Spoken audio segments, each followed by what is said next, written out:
Music going. No hat live stream. My hat's dirty as hell. I went to the sand dunes in Glamis, did some off-roading. That bad boy is dirty. I washed it. It's drying right now. But I got a beautiful head, I think, so I'm not worried about it. You know what I'm saying? We're going to wait a second, let some people hop in. If you're already in here, give me a second to get set up.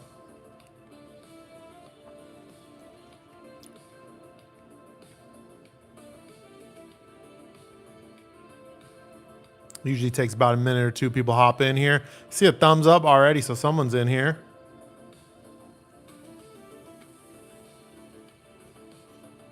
Let me just drop this link in the Discord. Let those guys know this is happening. Hey, what's up, Esaid? You made it. Happy to see you, man. Hope you're having a good Sunday, my bro.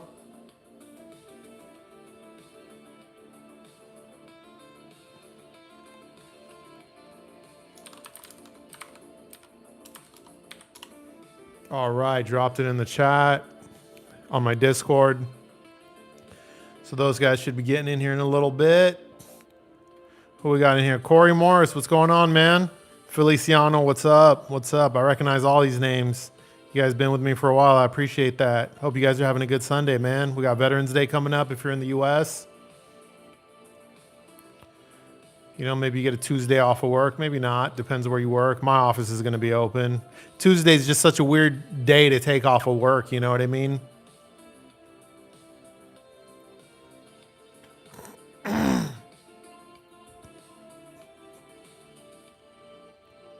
Oh, I got to pop out the chat. That's what I spaced out. I knew I went to this page for some reason. Hey, what's up? We got another person in here. Who is this? Arlstat. Welcome, welcome. Greetings from Norway. Appreciate that. Feliciano says, where did Nemo derive from anyway? What do you mean, bro? Like the name for the channel? Here. Give me a second. Let me pop out this chat and then I'll answer that question. It's actually a funny story. It's funny to me, at least. And those of you that are in here, let me know if the music's too loud at any point. I'll turn it down. Corey says, no days off for garbage men. I hear that. Vin wants to know what my favorite subwoofer is. I'll answer that. Give me a second. So let me answer Feliciano's question first. Only Nemo I know is the remote location. Oh, Point Nemo? Yeah. So Feliciano, the way I got my name originally, right, was, you know, I've had this YouTube channel for a long time now. I've been making videos for 8 years, if you could believe that. That really took me by surprise. I just went back through my history recently, and I was like, holy crap, I couldn't believe it. So anyways, look, long story short, it was the name on my email, right? It was just my, like, I wasn't using my real name for my email. I just put like Nemo propaganda for my email.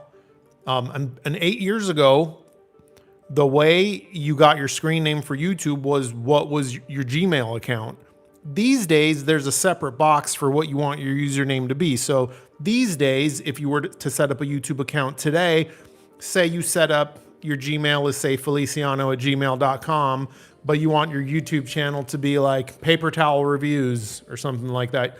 There's just a separate box where you put your username. But 8 years ago, when I set up my YouTube channel, it was whatever the name was in your email, just by default.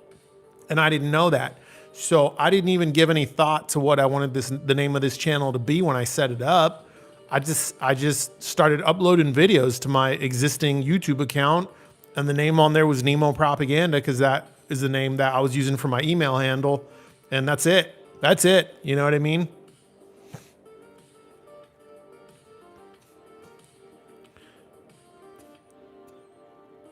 Thanks, Vin. I appreciate you saying you're a fan of the reviews. Feliciano, yeah, it's yeah, kind of like the fish. That's kind of what I was thinking when I set up that Gmail account. You know what I mean? But okay, so Vin wants to know what my favorite subwoofer is. So Vin, it depends for what, bro. It depends what we're doing, right? I would have a different recommendation based on, you know, room size and what I was doing. But if you're asking just for like my room, like when I'm listening to music for myself, it kind of is going to really depend what speakers I'm using. I'll give you an example of what I mean by that, because I own a few subwoofers. If I am using high sensitivity speakers like my Zoo Methods, like my Focal Arias, like my Platimons by Monacoustic, I'm most likely going to be using my Rel Carbon Specials. Those are my favorite subs for those types of speakers. If I'm using speakers that are a little bit harder to drive in my room, like Bucard S400 Mark IIs, Spendor Classic 31s, CSS Crichtons, I'm going to be using my Rhythmic FVX12. That's going to be my favorite subwoofer, right? So it just kind of depends how I have my system set up, Your room is going to be a little different. Your needs are going to be a little bit different. But if you're just asking for curiosity, my favorite, it's just going to come down to if I'm high sensitivity speakers, I'm using my Rel Carbons. And if I'm using average sensitivity speakers, I'm using my Rhythmic FEX12. And that is mainly because of just how my room is. And what sounds best. I've just found that to be the case.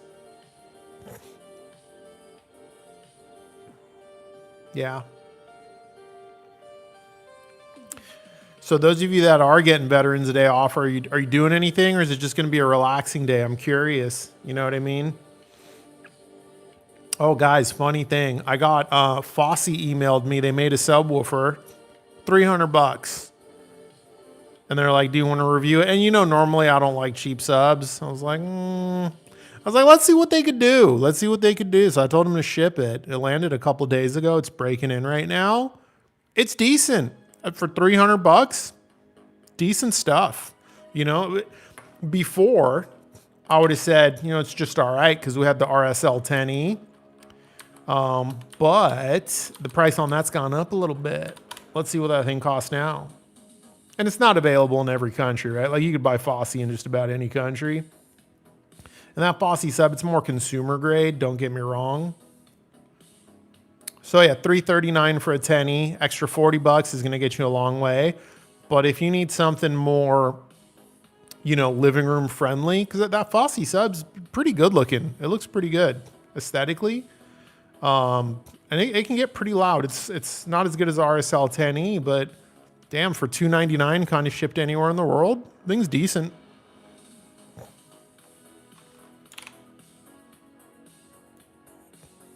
Also got the ELAC DB63s in for review. Really happy about that. Heard those at Axpona, and those are potentially the best at their price, in my opinion, based on what I heard at the show. I was so impressed by those. So I'm really excited. I haven't gotten them out of the box yet and, put them through their paces. Give me a second, guys. I'm going to try to get a little more light in this room for you guys so I don't look like a black blob. Give me 1 second.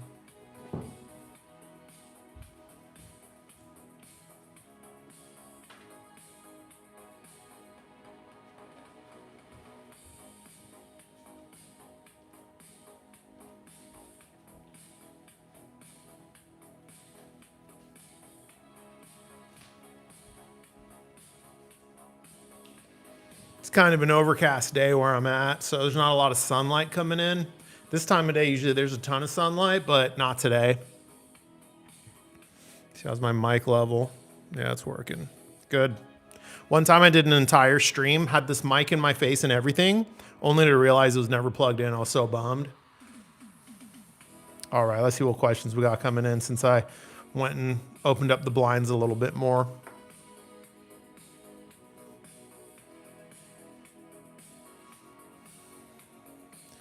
Sorry, guys. Just got to adjust this camera a smidgen. Yeah, it's pretty good.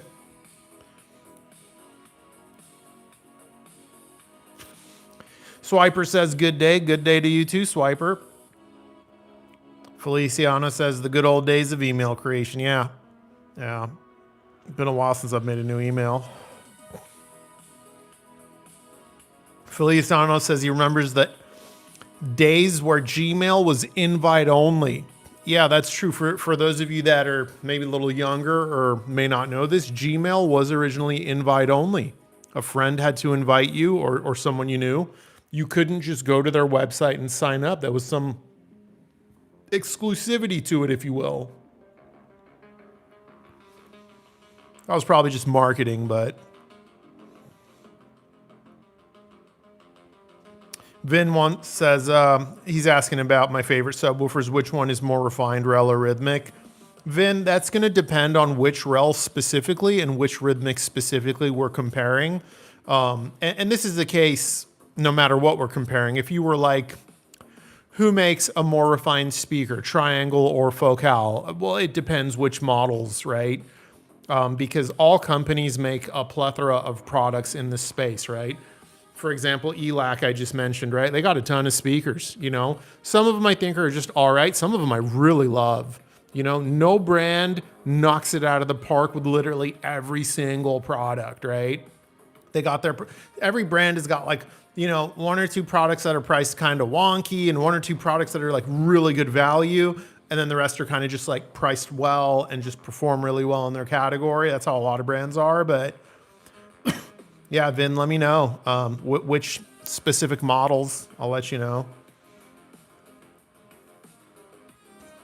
Dick says, Dick McCoy says, nice haircut. It's a little long on the top though. It is. Yeah, it is a little long.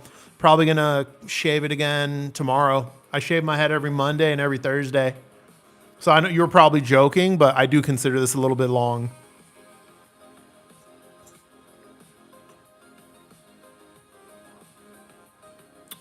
Svensson says, hello, bass people. What's up, Svensson? Dash Corbett says, is that your name? Dash Corbett? Dash Corbett? Yeah, probably.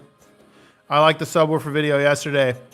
Well, unfortunately, bro, I unlisted it and I'm not continuing that series. So I appreciate that you liked it, but I decided people aren't ready for the truth, honestly, man.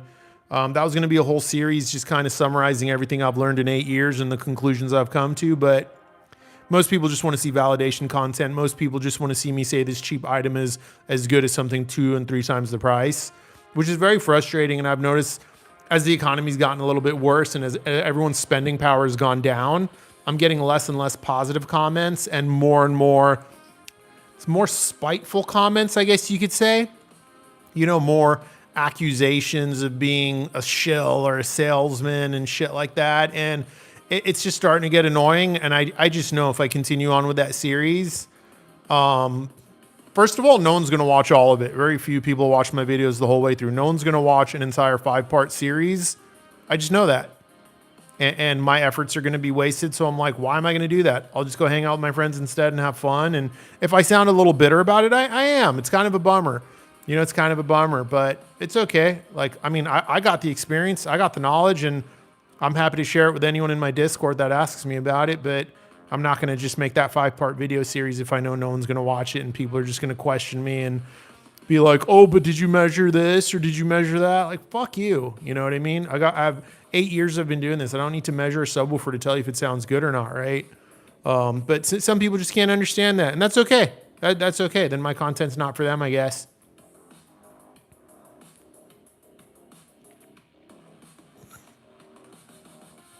Vin says Rel 1510 versus Rhythmic FV15 HP. Bro, those are 2 totally different subs. The FV15 HP is a massive vented 15-inch. The Rel 1510 is a sealed 15. You know what I mean? In terms of like sound quality, they're on a similar level. You know, there's I wouldn't say one has an inherent advantage over the other. The Predator 1510 being sealed is going to have a little bit of a harder leading edge, right? Vented subs always, even Rhythmic, are going to give up a little bit of resolution in the leading edge, but that FV15 HP is going to, you'd probably need a pair of 1510s to get even close to doing what a single FV15 HP can do in extension and in output. If you're between both, I'm guessing you're doing a theater. The FV15 HP is, if you're just getting one and you're trying to get as close to reference theater output as possible, the FV15 HP is going to give you quite a bit more headroom, but these are really different designs. If you like a tighter sound, you may prefer the 1510. If you're looking for as much forceful low end as possible, a sealed 15, no matter how good it is, even Rhythmic's own E15 HP2 can't compete in output against, you know, a vented 15, all things being similar, right? So, you know, in this example, we could just kind of take Rel out of the equation and compare the FV15 HP to Rhythmic's own E15 HP. and everything I just said would still be the same, where the FV is going to go louder. It's going to be more forceful down low. It's going to be more confident. It's going to be more effortless. It's going to have a larger sense of scale. And then the sealed E15 HP2 or the sealed Predator 1510 is going to have a little bit of a tighter sound, right? A little bit more edge to its attack. When we're comparing REL and Rhythmic in terms of refinement, it's a non-issue. These are both world-class subwoofers in terms of bass fidelity. Oh my God, yes. That's yeah. Oh, Floda says, how does the Rhythmic FV15 HP2 compare to the rest of the Rhythmic lineup? I understand it's a pretty old sub nowadays. Yeah, I mean it's not a cup of milk. It's not going to expire. Its age is irrelevant. If something's made properly, its age is irrelevant. You know what I mean? Unless let's say you're shopping on the used market, then you maybe want to be mindful, right? If a product's been on the market for a very, like an amplifier, maybe like the Unico Primo, I think that's been in production for 20 years. If you were buying a secondhand example, you may want to be aware of the manufacture date, right? Because you'd want to pay a different price for one that's about 20 years old and might need a recap versus one that was made in the last couple of years. But the Rhythmic FV15 HP being in production for so long that only speaks volumes to its impeccable design and how good it is. As far as how it compares to the rest of the lineup, brother, I hope you understand I'm not going to sit here and compare this one sub to 15 other subs one by one. That would take probably about 30 minutes. I can't do that. You can try to rephrase your question and tighten it up, and I'm happy to answer it as best I can. So Robbie asks, this is a great question, Robbie. I love this. I like when people ask like questions that are like more about like kind of more personal, you know what I mean? So Robbie's like, got any funny stories about cheap audio choices from high school? Yeah, dude. Oh my God. So let me think which one. So in high school, I was of the belief. So these days in my hi-fi journey, I've got to a place where I tend to take the less is more philosophy, right? But back then I believed more was more. So let me just tell you what my system was and where I kind of got everything. And you're just going to laugh at this. First of all, my system took up 19 plugs in the electrical outlets. So I had multiple power strips. That's how many, just how high it was stacked. I have a picture of it somewhere. If I find it, I'll post it in my community post on YouTube. But I had a pair of those old swap meet subwoofers, you know, you could buy for like $50, where those like dual 8s for bass, and then these high frequency horn loaded tweeters on the sides. I had two of those off in the corner, trying to get some bass out of those 4 8s. I hardly got any. I had a 12-inch. Oh, and I bought those from a garage sale for $50. I had a 12-inch box for dual 12s I pulled out of the trash, but half of it was broken. And I got a pyramid 12-inch from the swap meet for $35. And I put that in there. And I put a copper enamel coil on the positive terminal that acts as a filter to filter out a lot of the mid bass and high frequency. It's kind of like old school passive crossover. And I had a bed that it was shoved up against, but I took the drawer out of the bed. So that 12 was firing into the base of my bed to give me like a little more fullness. And then I had this Yamaha amp, a large one. It was like so big. And I bought that off a crackhead for $35 in my neighborhood. I had a CD player I pulled out of the trash. I had a tape deck. I had a 5 or 6 disc changer, because back then it was CDs. And that was made by Philips, if I recall correctly. I had a lot going on, man. And it was all sitting on this like rack I had also pulled out of the trash. I was a big dumpster diver. I was like super broke. Like, I was pulling stuff out of the trash, buying stuff at swap meets or garage sales. That's where my entire first system came together. It was a lot of fun though. It was a lot of fun, man.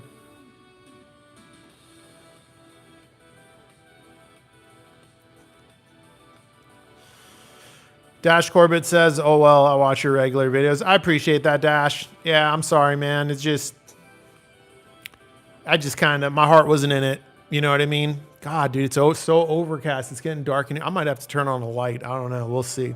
If it's too dim, guys, let me know. I'll turn on the light. But if you guys don't care, I don't care.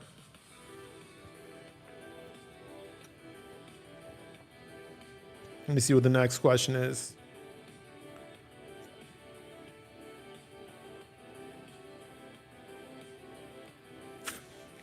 Always pushing says Wim Ultra update included a spectrum analyzer, and though nothing to do with sound quality, it adds a nice visual hypnotic toy.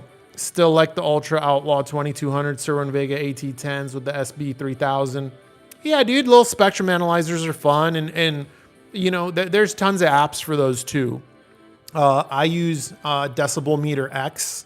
If you're an iPhone user, that's a great dB meter tool. That's an app. It's very accurate. It's about as accurate as like a $50 handheld, and it has a ton of like spectrum analyzer options, and it is fun to look at. Yeah. The best audio file says, sorry to hear about the bad comments you received. Loved the video yesterday. Had some thoughts about it afterwards. Yeah, I appreciate that, man. But it's just one of those things. Like, as the economy gets worse and people's spending power goes down, people become more bitter. So you get less interested people because less people are in the market, and you get more people that are just like toxic window shoppers, if that makes sense. And I just knew that video series would draw a lot of that crowd, and I didn't want to deal with it, man. I just didn't want to deal with it. Jagow says, damn, I was looking forward to that series. I appreciate that, bro. I know. So here's the thing, like in these live streams, this is where like my real audience is, the people that actually care. So I'm sure a lot of you guys in here saw that and was looking forward to it. But the sad reality is, you know, out of the 35,000 subscribers I have, I probably have like 3,000 to 5,000 real fans. The other 30,000, maybe 5,000 to 7,000 of them are bots. And then the remainder are just like randoms. They're just randoms. You know what I mean? I wish there was a way I could like unsubscribe people from my channel that didn't really watch my content, that only watched like one video a year.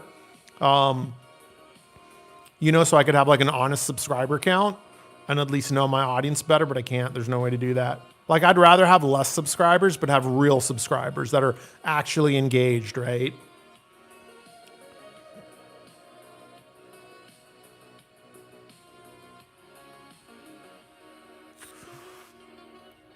Pedro asks if I'm seeing a rise in used secondhand sales like Facebook Marketplace. I don't keep tabs really on the used market for secondhand gear a whole lot, so I couldn't tell you. You know what I mean? I couldn't tell you. Josh says, sounds annoying. It is, bro. It is. It's a little disheartening. Usually I have so many positive comments that offset the negative ones that it's easy to not care. But, you know, again, right now with less people just being interested in hi-fi because it's a luxury and most people's spending power is a little bit lower, I'm just left with more toxic window shoppers. So it's like the ratio is just poor right now for me. Sean B says, do you find that rail is easier to blend than rhythmic? No, I find them about the same, but that's for me. Rhythmic has a lot of knobs and switches on the back. So if you're a first time, you know, subwoofer user, I'd imagine most people would find rail easier to set up than rhythmic. I've been setting up subs for so long. For me, it makes no difference. If you guys want to know the truth, usually when I get a sub in for a review, I set it up, like all the settings before I even plug it in and turn it on. I just set it up based on what I think it'll do. And that usually gets me like 90% of the way there, you know? I just know my room really well, and I've reviewed so many subwoofers, but, yeah, for me, it's no difference, rail or rhythmic, setting them up. They're both pretty easy for me. Neither of them really have like phase issues and like weird behavior. Some subs do. Some subs are really hard to set up because they got like weird phase behavior where like every knob seems to affect every other knob a lot. And that can be annoying.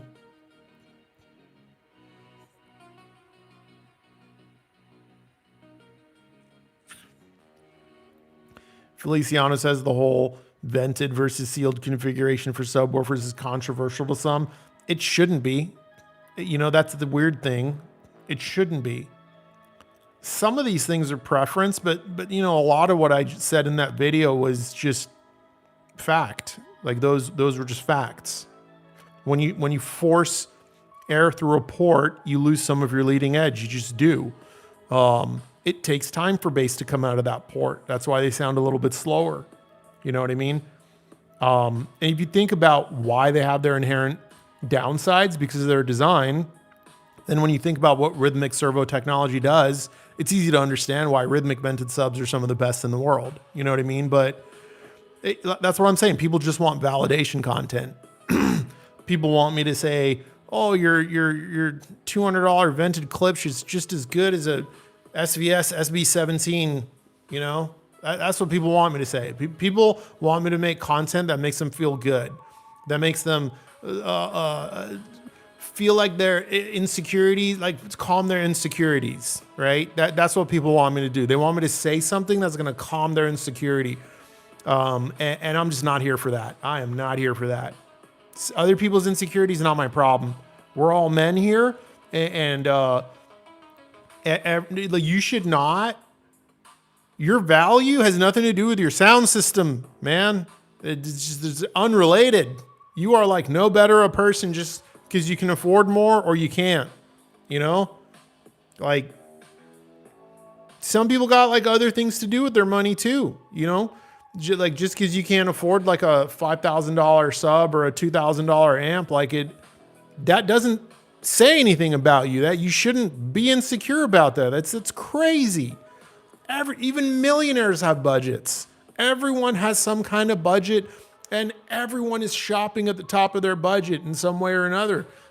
Everyone who buys a car, for the most part, is shopping at the top of their budget. You know. Everyone who buys a house is shopping at the top of their budget and wishes they could get a house that's a little bit bigger. So what? Welcome to the human experience, you know?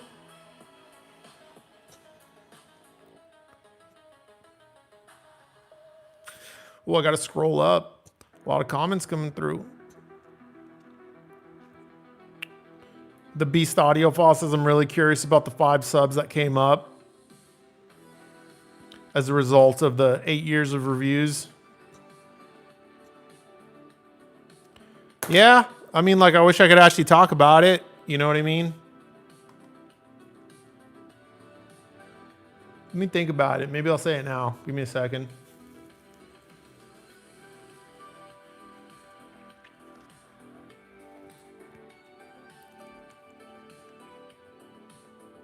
Thinking about it. Thinking. Yeah, look, I think I can give you kind of like a TLDR version or a Cliff Notes version right here. There are subwoofers that make your system sound worse. That's a category. There are subwoofers that do not add or detract fidelity in your sound system. And this section over here, these subs that make your system sound worse, I mean at all frequencies. Mid-range, treble, everything. Bass is the foundation of your system. It can potentially affect everything from bass on up. And that's the part I know a lot of people are going to be like, this guy's full of shit. I don't care if someone doesn't believe me. I don't care. There are those subwoofers that harm your fidelity. We want to avoid those. Unfortunately, those tend to be some of the most popular subwoofers. Those tend to be the subwoofers that use a lot of DSP. You see where I'm going with this? Can you see why I know this is going to cause a lot of fuss?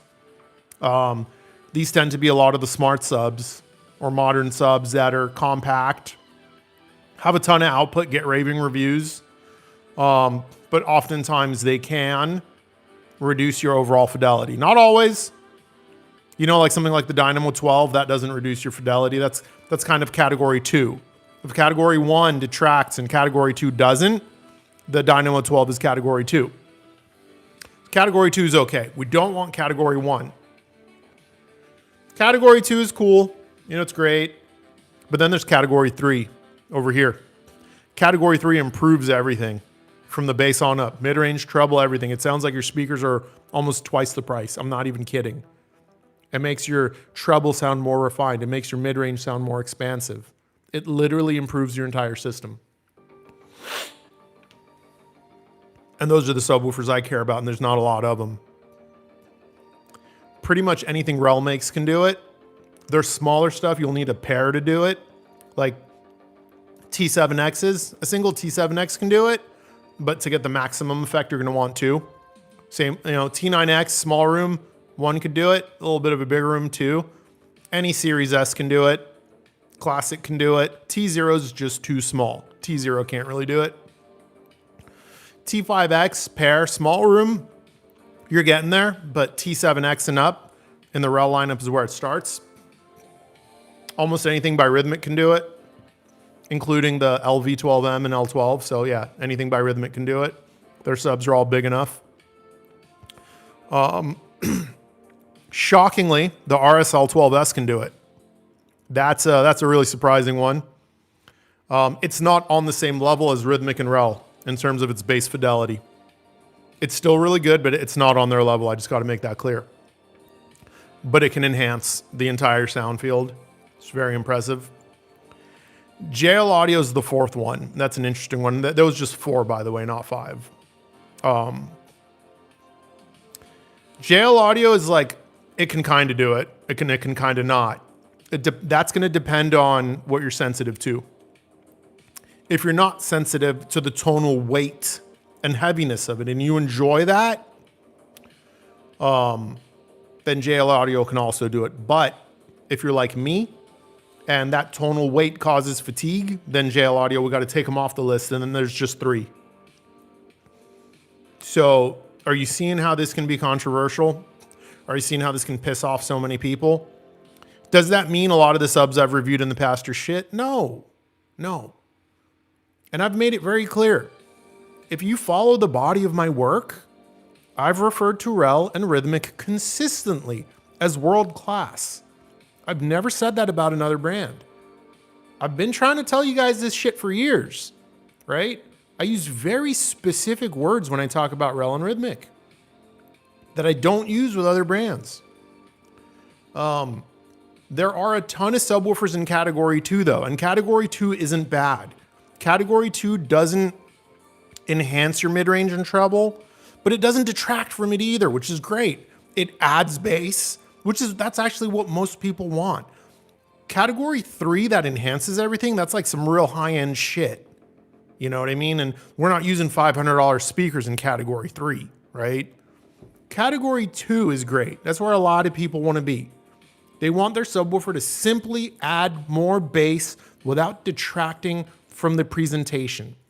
And there's a lot of subs that can do that. The Dynamo 12, the Arendelle 1723-1S, Kev Casey 62, believe it or not. There's a lot of subs in that category, right? But there's also a lot of subs in Category 1 that make your shit sound worse. And I don't think people are ready to have that conversation. So I've given you the information I'm comfortable with giving you, and we'll leave it at that. And if for the guys that are in my free Discord, you're welcome to ask more questions.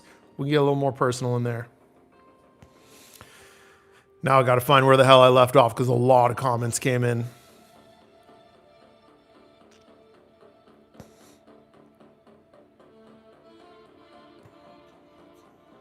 Feliciano says, I enjoyed that series. I like topical videos. And I enjoy making topical videos. They're my favorite to make, but they get the worst views. Dick McCoy says, I loved yesterday's video too. Fuck those keyboard warriors. And keep the series going. People get butthurt when they hear the truth. We don't need people seeking validation for their purchases. I get that, bro. But at the same time, like, why am I going to put my heart and soul and effort into making a 5-part video series that's just going to get a ton of hate? I can go hang out with my friends. I can go boating in Lake Havasu. I can go to the Glamis sand dunes with my friends. I can go. All my friends have kids now, dude. And I'm like everyone's uncle. And I love hanging out with my friends and their kids and their dogs. And like, dude, I have like such a big life outside of this, man, where there's like so much positivity and like fun and excitement. Like, why would I waste my time making a video series that's going to get hate from like half the people that subscribe to me? You know what I mean? So I'm not doing it, man. I'm not doing it. It's just not worth it. It's not worth my time, you know?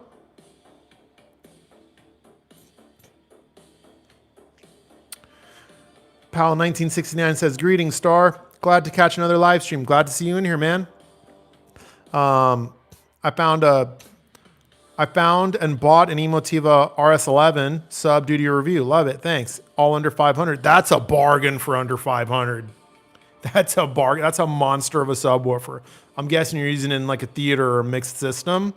That thing is a monster. That thing was so overbuilt for the money. Dick McCoy says they have Reddit for validation. Yeah. And we're not going to get into it. Yeah.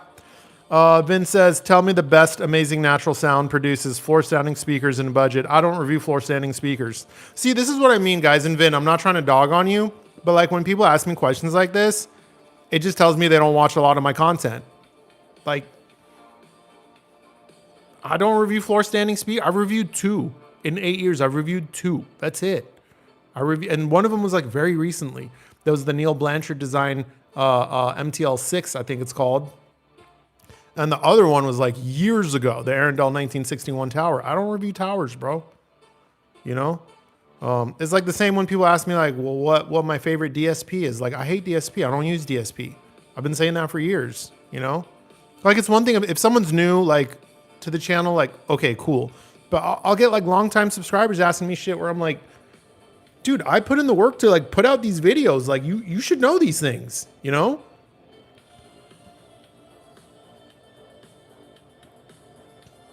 And look, just to be clear, guys, I don't expect anyone to watch every single one of my videos. That would be crazy. That would be crazy. You know what I mean? I don't, but like, I feel like certain things are very obvious. Like you could just go to my videos page and you could just see the thumbnails. You have to scroll for so long to find, you know, like tower speaker reviews.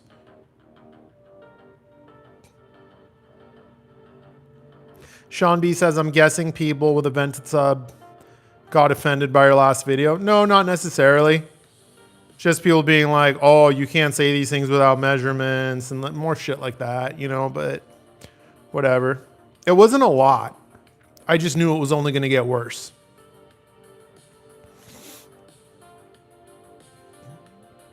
Jamster, what's up, dude? Says lighting is fine. Thank you. Thank you. Siphonics, good day, sir, to you too. Gregory Alderson says, hey, Nemo, are you getting the Galleon TA75 preamp from Thomas? I don't like reviewing preamps and power amps, so probably not. He's offered it, and I just told it's really hard to review separates. It takes a lot of time. Because when you're reviewing separates, it's 2 reviews in one. So it's double the work right there. And this channel's a side project, man. It's just for fun. I'm not, like, you guys think I could afford this home on YouTube money? Like, I have a whole career outside of this. So, like, I have to review stuff that is not going to take up too much of my time, you know?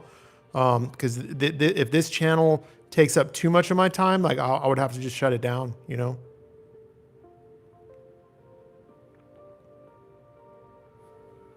See where I left off.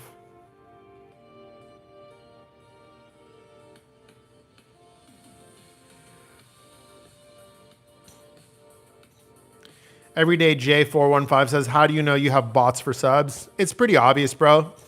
I'm a child of the internet. I've been using the internet since the days of dial-up when a 28.8 modem was considered fast. America Online, you know what I mean? Chat rooms, all that. It's very, very obvious. Sometimes you'll see some dead giveaways are consistent themes in their comments, like always asking me about the same brand and the same model, and oftentimes with the exact same typo, right? Like Stark Sound uses a lot of bots, and it's easy to find out because if they're lazy, they'll make their bots say the same thing. So if I have 3 different usernames with the exact same comment, word for word, same grammar, same mistakes, same spacing, everything on like a niche question, It's pretty obvious.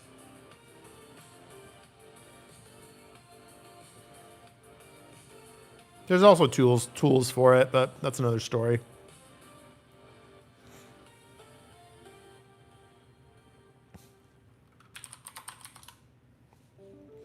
Frank DeGroot says, "Hi Nemo, like your channel a lot. Do you think it makes a difference between a carpet or hard floor under a downfiring sub?" Yeah, Frank. Like everything makes a difference in this hobby.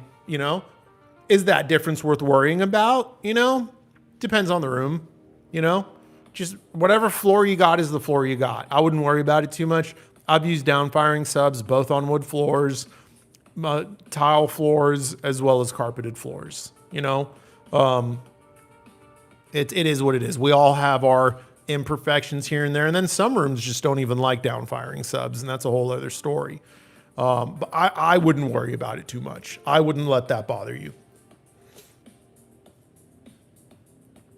Dick McCoy says, "Do you have any more integrated amps coming in for review, or would like to review certain ones you have an eye out for?" Yes. The new Kinky Studio Vinshine Audio Collab amp, the Dazzle. Very excited to review that. I do not have a review sample yet, but I am getting a review sample hopefully. And I'm a huge fan of Kinky Studio and Vinshine Audio. All of their products have been just absolute winners. Whether it was the Tai-Hang Power Conditioner, the Kinky Studio preamp and monoblocks, all the stuff from Live Audio, everything they make, those two brands is so good.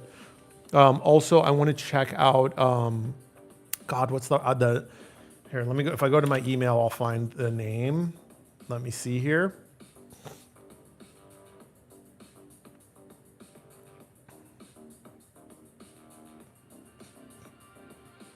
Not is it Atoll amps or are those the speakers?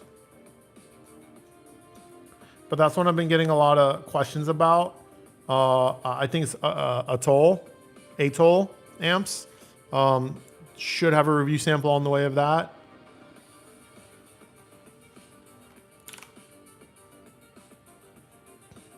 But the one I'm most excited about is the Dazzle.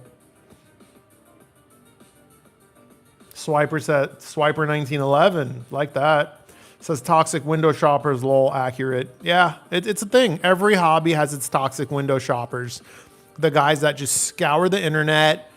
They have very few data points of real world experience. And they believe their research is equal to firsthand experience. And they just love to argue with people. And I've had to tell people before, don't think you reading on forums is equivalent to my firsthand experience. I love that people want to learn and enrich themselves. But don't think reading an article about how something like a Ferrari 458 compares to a Lamborghini Aventador gives you any kind of expertise to speak on the topic, especially against someone who has perhaps driven or maybe even owned both of those vehicles, right? We call that bench racing in the car community.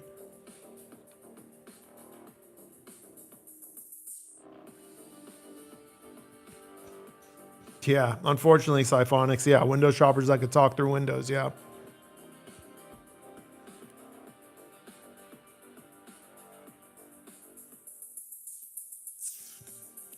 Gregory Alderson says, "I'm a real fan. I use your knowledge." Thank you, bro. I appreciate that. And again, I think most people that are in these live streams, you guys are my real audience, and that's why I do these streams, saying I'm the reason that he bought the Rel T7X. Two of them. That's fantastic. That's phenomenal. Those are two.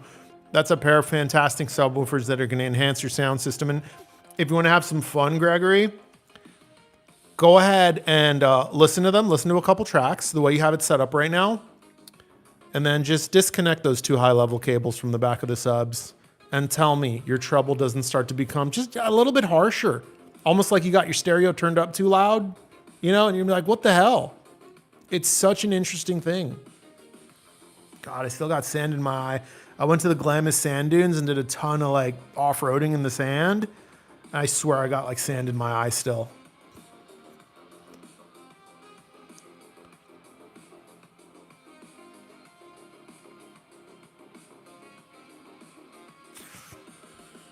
Feliciano says, yeah, his girlfriend is a massage therapist.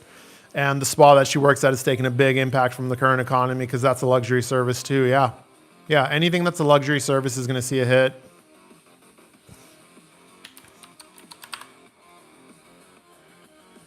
Chucha Trucha says +1 on that video. Please put it back up and continue the story. So much better than just one product review. Don't mind the haters. Keep doing what you're doing. But I do mind, Chucha. Everyone minds at some point. I have a thick skin. I could deal with it.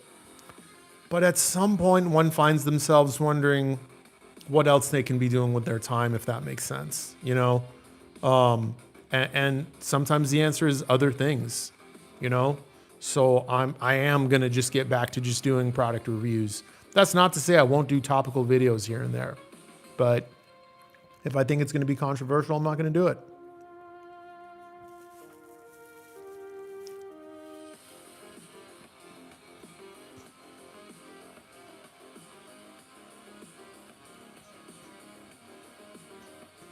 Seen where I left off, guys. Sorry. Rancho Relaxo. That's a great name. What a great name. Says Nemo, how's it going, man? It's going good. Thank you for asking.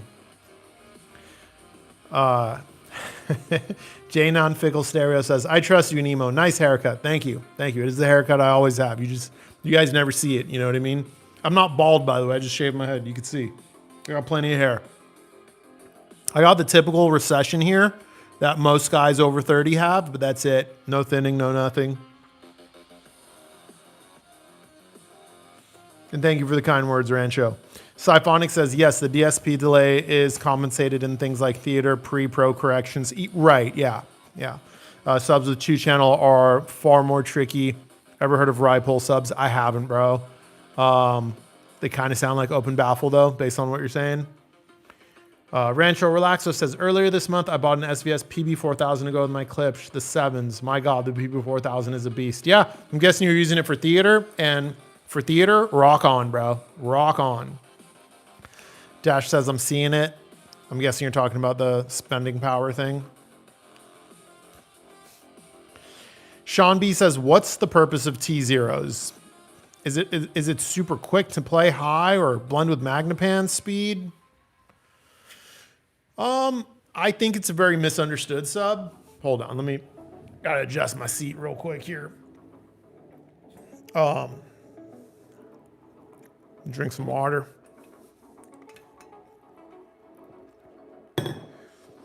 So the T0 is a very misunderstood sub, bro. I think if Pharrell would have changed the name, something to indicate that it was more, not a mid-bass woofer, but closer to something like that. What it's great at doing is just kind of reinforcing the bass most decent bookshelves can do. It's going to extend lower depending on what speakers you have. Like if you're using like, say, kind of most speakers by Triangle speakers. Well, actually, no. A lot of Triangle speakers do have bass, but something like the Comet 40th doesn't have a lot of bass at all. Like below 80 hertz, the Comet hardly has anything.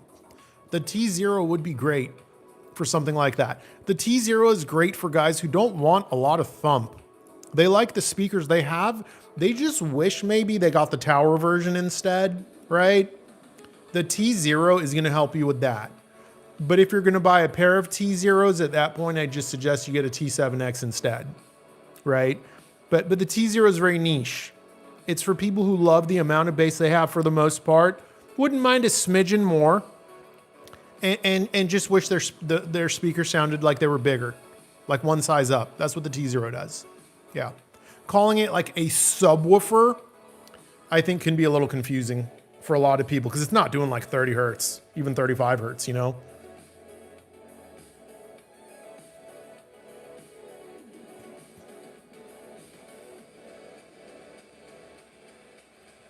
The best audio file says, what you said about the top subs, there's material for many videos as a basis for new reviews. Thank you for sharing. Yeah, no problem, man. Troy Stevens says, without stepping on too many toes, can you name a few subs that fall into category 1 and 2? I already named ones that fall into category 2, and I'm not going to name the ones that fall in category 1. I'm just not. I wish I could. but people aren't ready for that. Anytime I criticize a brand that is preferred, I just get a ton of hate, and I don't care to deal with it.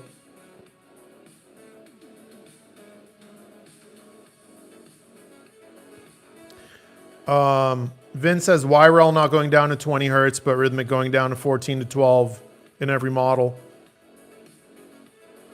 What do you mean? A lot of rel subs get down to 20 hertz. A lot of rel subs get down to 19 hertz. Again, Vin, you can't ask broad questions like this. You got which rel sub? You know what I mean? Which rel sub? You talking about a T7X with an 8-inch driver? Well, then that's why, right? Which rel sub? Tons of rel subs will do 19 hertz. As far as why rhythmic will go even lower, their subs are generally larger. Extension needs size for the most part. You can't expect. Like, consider this. Rel makes 4 different 10-inch subwoofers. The Classic 98, the S550, the T9X, actually 5 different ones. The T9X, the T9X SE, and the HT1003 Mark II. Rel makes 5 different 10-inch subwoofers. Rhythmic's smallest subwoofer is a 12. Rhythmic doesn't even make a 10-inch subwoofer, let alone an 8-inch subwoofer. They have the FM8 that has dual 8s active. That's equivalent to an 11-inch. Rhythmic doesn't have small subwoofers. Rel has small subwoofers. Small subwoofers aren't going to get that low. You know, but again, guys, when you ask me questions like this, you can't say like it's the whole brand, right? That's like saying, why are Rel subwoofers so expensive? Well, they're not. The HT1003 Mark II is $699.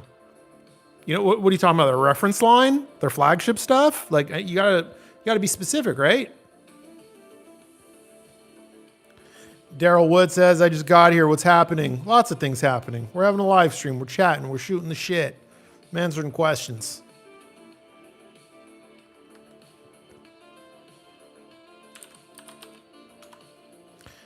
JGal450 says, my RSL 12S shakes the house in a large open room, but in a small square room, it's not as impressive. Logic tells me it should be the other way around. So JGal, you're probably just not setting it up in the small room well, or that small room is a square. Square rooms are the enemy of base, or even worse, that room might be a cube. You got like a 10 by 10 by 10. That's awful. Yeah, that's not uncommon, Jay or JGal.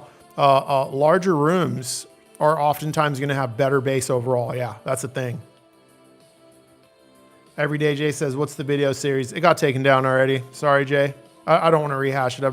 We've talked about it like 3 times already.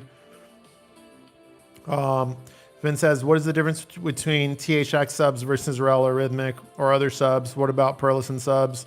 Is it Vin, I'm sorry, brother. I got to stop answering your questions if you're going to be so general. So first, that's like 5 questions. I love the curiosity and I'm here for it, but I can't answer like 5 questions at once. And I can't answer such broad sweeping questions. Like, how does Perlison compare to Rhythmic? That's a whole brand with like 12 different subwoofers. Rhythmic is a whole brand with like 12, 15 subwoofers. I can't compare brands overall. It just doesn't work that way. That's like saying, how does Ford compare to Chevy? Which car? They got so many, you know? Barshkaz asks, lol, then some of us are quite crazy and watch every video. I appreciate that. I mean, when I follow a content creator, I'll watch every video. That's what I do.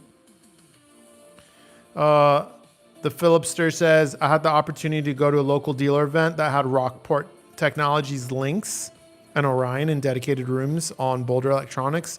It was a hell of an experience. Yeah, dude. I mean, some of these high-end demos could be a lot of fun, especially if they're set up really well. You know, I got to once hear the name statement mono blocks paired with the Wilson Alexandria XLFs, and they were connected using some $200,000 in cabling, and it was crazy. You know, it sounded incredible. It's like $1 million sound system, but I mean, it's fun. You know, it's cool to hear stuff like that sometimes, especially when it's set up well.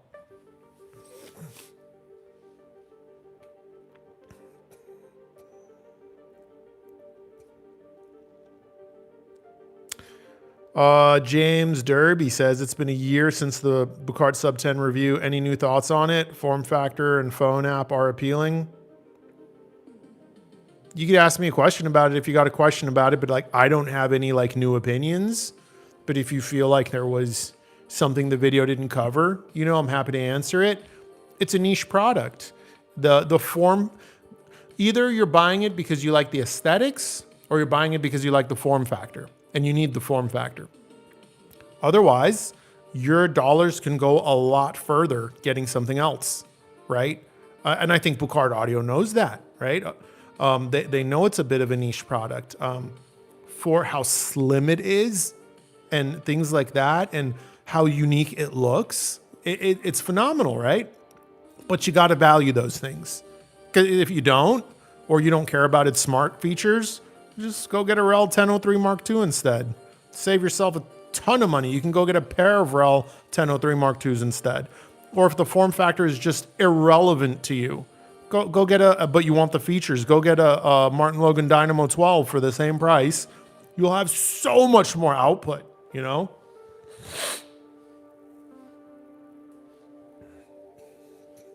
Feliciano says illiterate bots, lol. Yeah. The Philipster says made my Arendelle 1723 towers feel like child's play. Yeah, dude, I'm not familiar with those speakers you're saying you heard, but if they were massive, yeah, size matters. You know what I mean? It's no different than if you demo like a pair of like 15-inch subs and you go home to like 8-inch and 10-inch subs. Yeah, bro, they're just not going to have that sense of scale. You know what I mean? Size really matters in this hobby, even though most of us tend to use compact gear.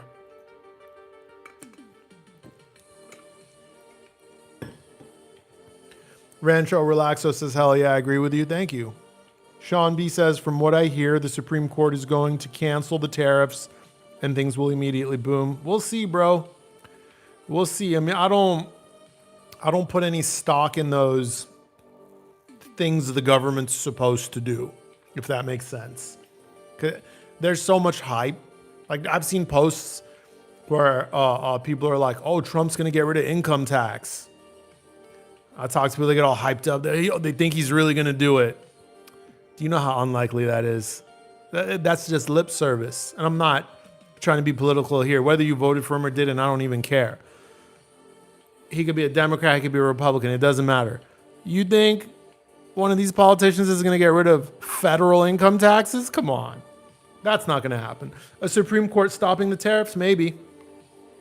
I could see that happening. That's a potential reality, you know? But I'm not putting stock in that until it happens. Ace of Spades. Yeah, I'm sorry, bro. Rancho Relaxo says, I'm a huge Primus fan. Les Claypool has a ranch in North California called Rancho Relaxo. Oh, that's where your screen name came from. Cool. I dig it. Feliciano says, your keyboard clicks like my drop control with blue switches. Yeah, I have blue switches. I'm a big fan of the Cherry Blues or whatever other brands blues. There's a ton of clones, you know what I mean? They're all good. Yeah, I'm a fan of that like tactile action. Wouldn't mind if they were a smidgen quieter, but I don't care. SKMZ Wanky says, after seeing REL S850 review, the 550 is under consideration for my 150 square foot music only room. That sounds like a really small room. No, it's not. Maybe too small. Maybe 10 by 15. That's actually a decent size. I'll be reviewing the S550. I emailed REL just a couple days ago asking them to send me one, a black one. So hopefully I'll get to review it. You know what I mean? But the S510 was so good. And we already know the S550 is going to be better than the S510. You don't have to wait for my review to get it. You know, I'd say, I think we all know how that S550 review is going to go. Chucha Trucha says, if you had to make one system out of gear you already own, what would it be? It would be my system. So in my room, the system I set up for myself for my own listening pleasure goes one of two ways. If it's for my own listening pleasure, it's usually my Bucart S400 Mark IIs with my Kinky Studio preamp and power amps and my Rhythmic FEX 12 subwoofer. For those of you that are like, why not the Rel Carbons? In my room, the Rel Carbons are, my room's too small for Rel Carbons, so I can only use them with high sensitivity speakers. And the Bucard S400 Mark II is not high sensitivity. So my Rhythmic FVX12 is going to be the one I use. If I'm in the mood for a more analytical sound, it'd be the same setup, but the speakers would be replaced with my Platimons by Monacoustic, and then I would be using my dual Rel Carbon specials. Everything else would be the same. My DAC would still be the live micro DAC with the DDC. My streamer would still be the Blue Sound Node 2 with the LHY power supply upgrade.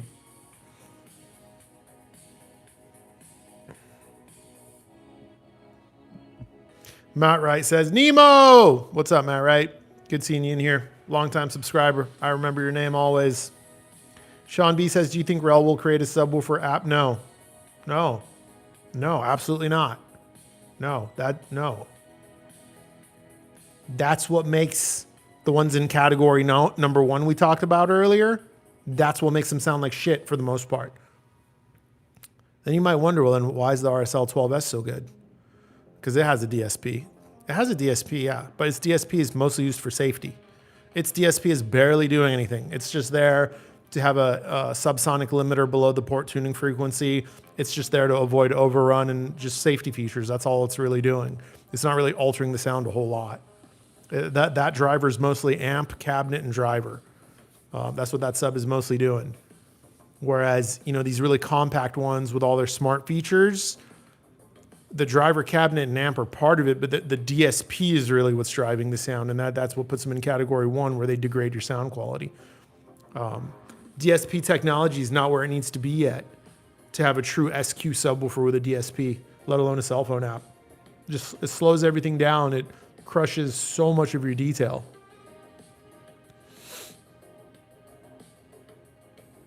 The best audiophile says, what do you think about bi-amping the bass from the mids and highs? Do you think it can help? I think it can help, yeah. Yeah. There definitely are speakers that sound better bi-amped. There are. And then there's speakers where there's like hardly any difference, That's one of those things you got to just kind of try.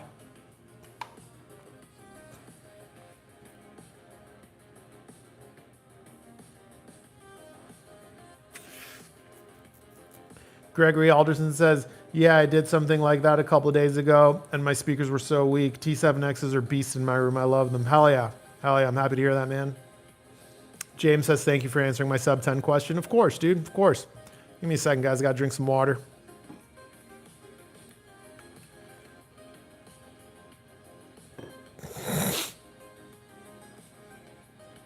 Jay Gal says, is there anything I could do to improve bass in a 14 by 15 room, or do I need to knock out a wall? LOL. Well, tell me what you got going on. Is it a theater? Is it for music? What subs do you currently have? What speakers do you currently have? And I'll give you my input. You know what I mean?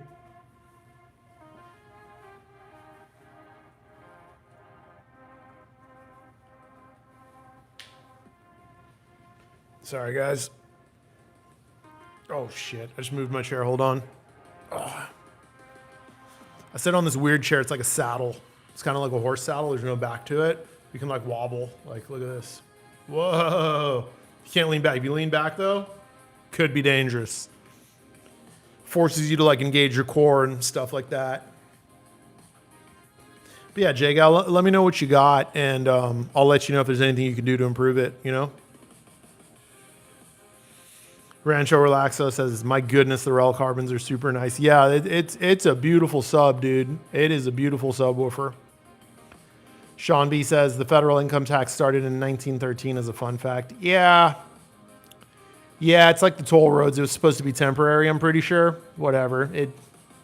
Human greed. Every problem we experience in this world comes down to human greed. That's just a reality. It is what it is. We are not that civilized yet. We're not.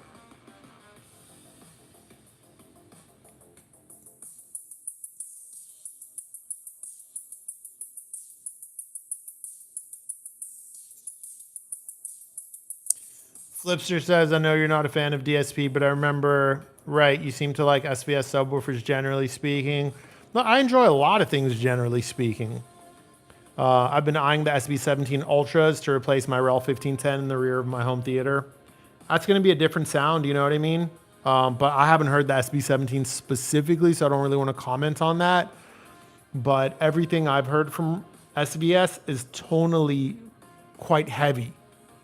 Their leading edge attack is quite aggressive, kind of like JL Audio, which if you like that sound, then you would consider that a compliment, right? But if you don't like that sound, then you may want to just add another 1510, right? Only you can know which sound you're going to like more. Theater is very different than music. I focus primarily on music where I don't want tonal heaviness to my bass.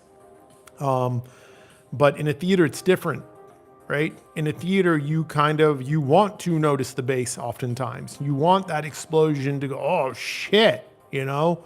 So demo one. They're so popular. I'm sure you can demo one, you know?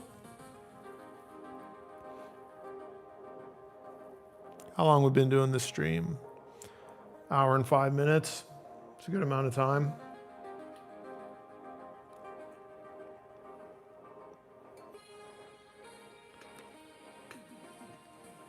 Also, you know, Flipster, SVS is like, there's value in it for the right person, but not for the wrong person. So like, if you're not going to use the smart features, you know, then you got a lot of other options. But like one of the most useful things I think SVS can have for certain usage cases are those user definable profiles. I talk to a lot of guys that feel like in their room, they need very different settings for music, for theater, for video games, or even for certain songs. So those guys really like having user definable profiles. In my room, the way I have my subs set up, I never need to adjust anything. I set them up one time and it's just set it and forget it. And it just works no matter what. But I don't tinker much. I think some guys like to tinker. And if you like to tinker, you're going to love a sub with a cell phone app that you got so many fine-grained controls over so many things. Some guys really like that. But if you pay attention to the stuff I own, none of my gear is like that. Like my DAC doesn't have many options. You could just go OS, NOS, phase, that's it. There's no like endless amount of filters, nothing. My DAC is very simple. My preamp doesn't even have tone controls. It's very simple. It's just volume. You know, most of my gear doesn't have a lot of setup options. I take the less is more approach. It looks like the chat froze, guys. So we're gonna wait a second. Sometimes the chat likes to freeze and then like 15, 20 comments come in at once. Or maybe just no one's asking questions, who knows? High Five 5.244 says, which subwoofer would you recommend if you listen in lower volumes but still want to feel the bass for a large size room? That's a complex question and I can answer it, but that would require a lot of back and forth. We could try to do it here or you could do it in my free Discord because low volume, depending on the room size and how far away you're sitting, could be medium volume in a small room, right? There's calculators we can use for stuff like that, but it also depends if you're doing theater or music. I would just need to know more. You know what I mean? What kind of music you're listening to, right? Okay, so Jaga was the one who asked how he can get better bass out of his room. That was 14 by 15. So he's got Philharmonic BMRs, a Perlison 8-inch sub, which sounds great, but adding an RSL12S didn't give the rumble I'd expect. 2-channel stereo setup. That's crazy. The RSL12S should have really done some things. Try disconnecting the Perlison. You might be having a phase issue where the two subs are canceling each other out. Or no offense, you might not be that great at setting up dual subs. It can be tricky in some rooms. Try just disconnecting the Perlison and just run the RSL. And if you still can't get hellacious bass out of that room, then I would recommend spend your $100 and get a UMIC microphone and download REW on your laptop and start taking some measurements so you can see what's going on. Maybe your speakers are out of phase with the 12S and they're canceling out some bass, that's an okay sized room, dude. And it's close to square, but you should have explosive output out of a 12S. I mean, oh my God, just explosive output.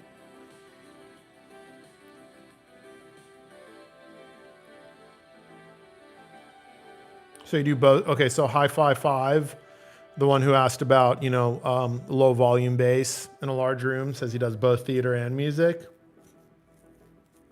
Hi-Fi 5, are you in the US?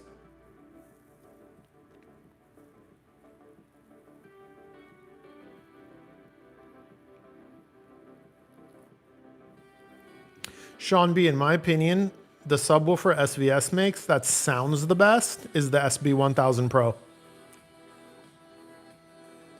He was asking, what is the SVS? What is SVS's best sub for sound quality? Not talking about output or extension.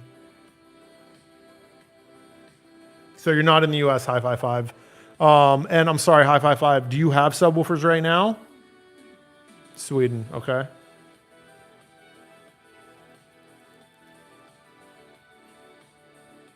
So Hi-Fi 5, I would say, you're doing theater also. So if you were doing music only, even though your room's large, maybe a single T9X would get it done, right? But you're watching movies, so you probably want something that can get pretty low. You just don't want it all that loud. That's how I am. A single Predator 1510. Oh, you have a JL Audio E110? JL Audio E110 should be a decent low volume sub. Is it doing something you don't like? E110 is a very capable sub for how small it is, right? It's not going to be able to get like crazy loud in a big room, but it should be able to still be size defying bass. That's a very compact sub. And it should be decent at low volumes.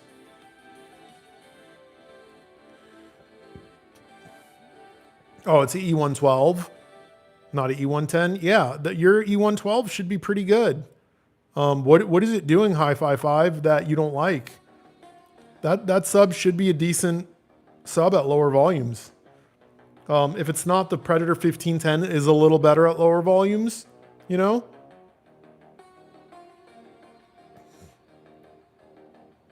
CC's asking, Nemo, have you ever heard a good sounding open baffle sub? No, I don't care about like niche designs and stuff like that, like open baffle or bandpass or rotary or folded horn. I'm just not interested in it. So if I go to a room at like an audio show that has like all open baffle, I just walk out. Hi-Fi 5 says maybe he needs 2. You shouldn't. I mean, if you're really at low volumes, you shouldn't.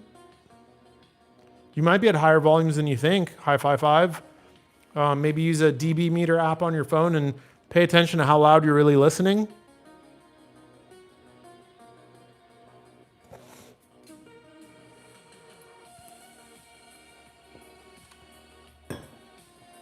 Janny is asking, what are my top 3 systems in hi-fi? So yeah, you already know my main is the S400 Mark II with Kinky Studio amps. The rest is just review gear that I don't actually have anymore, just stuff that I found was a great pairing. The Iota VX SA40 amp with the Totem Bisons, that was really, really awesome. That was a great pairing, really holographic together, those two. And a third one.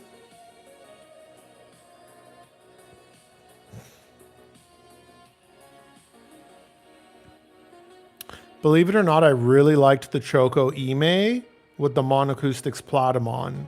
That's a funny one because they're priced so differently. But that pairing was really good too.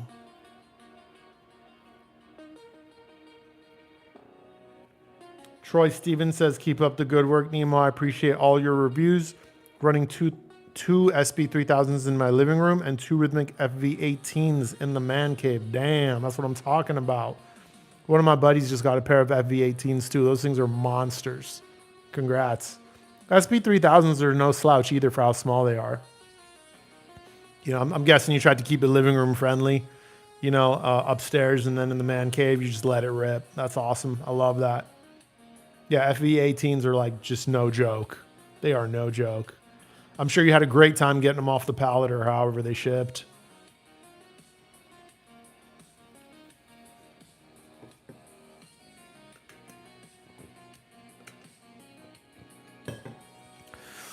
Getting a little tired here, guys. I might wrap it up. We'll see.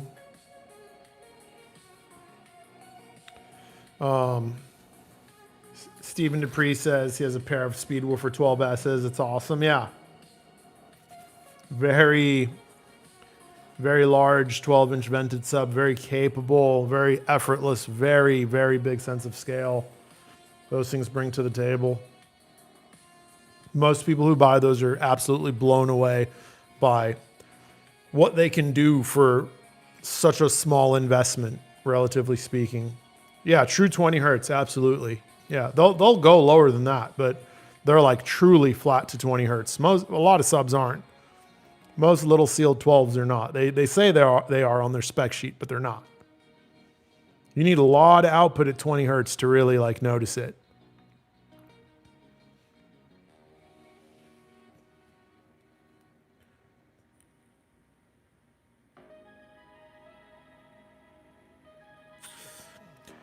That's crazy. We have so many people in here. Usually there's only like 30, 35 people in here. We have like 51. Give me a second here. I'm going to do something.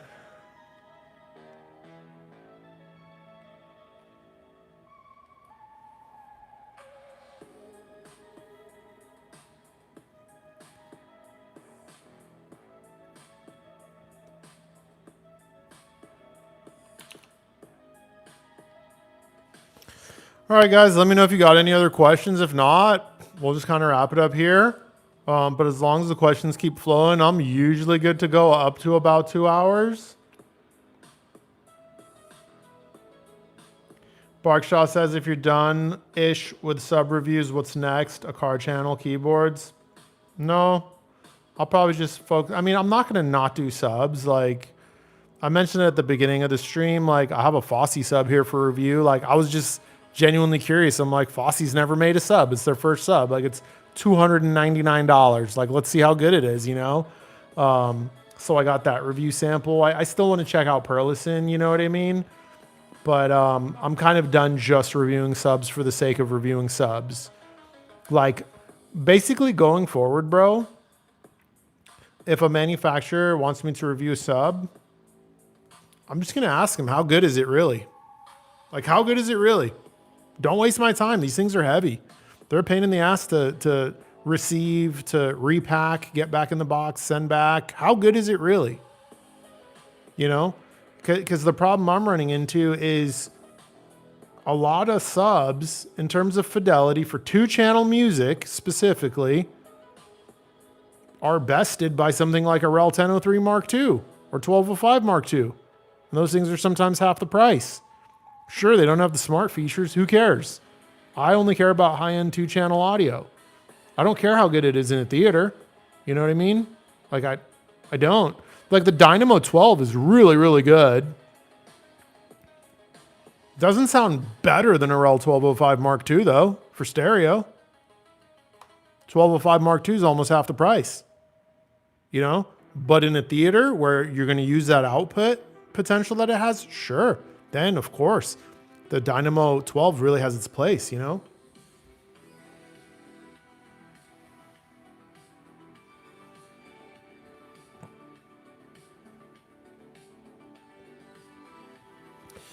Steven Desprez says, keep up the good work, buddy. Thank you. I appreciate that, man. Thank you. The Bast audio file says, if you're not too tired, I'm just curious, is there a good passive sub? CSS, it's a DIY kit, or stereo integrity if you want something big. I think they have a pretty beastly 21-inch, which I have heard a few times, and it's insane. It's insane, that stereo integrity sub.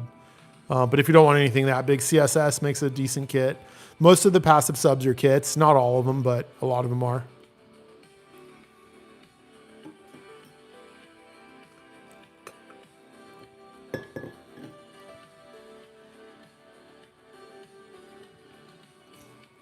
Oh, I know why I'm so tired. I only got 5 hours of sleep last night and the night before. That's why. That makes sense. High55 says, I have borrowed the E110 and the E112. Don't know if I want to unpack the E112. It will make a big difference for my room. The E110 was not enough. Yeah, bro. We talked in the comments like 10-inch sub is not enough for theater in a big room for most people. A 10-inch sub is small, bro. You know? Steven says, did you try Sue VT and F1? No, Sue hasn't responded to my emails. I tried to get a review sample many times.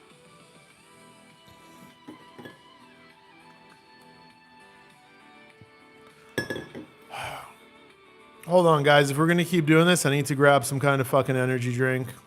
Hopefully it doesn't give me a tummy ache. One sec.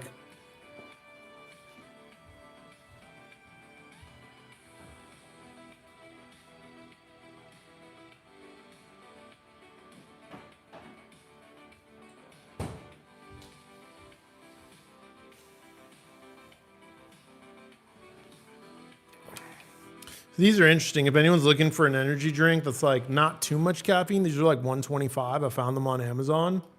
I asked Grok, like, what's a good energy drink that doesn't have any artificial flavors, doesn't have any artificial sweetener. I'm not a big fan of artificial sweetener.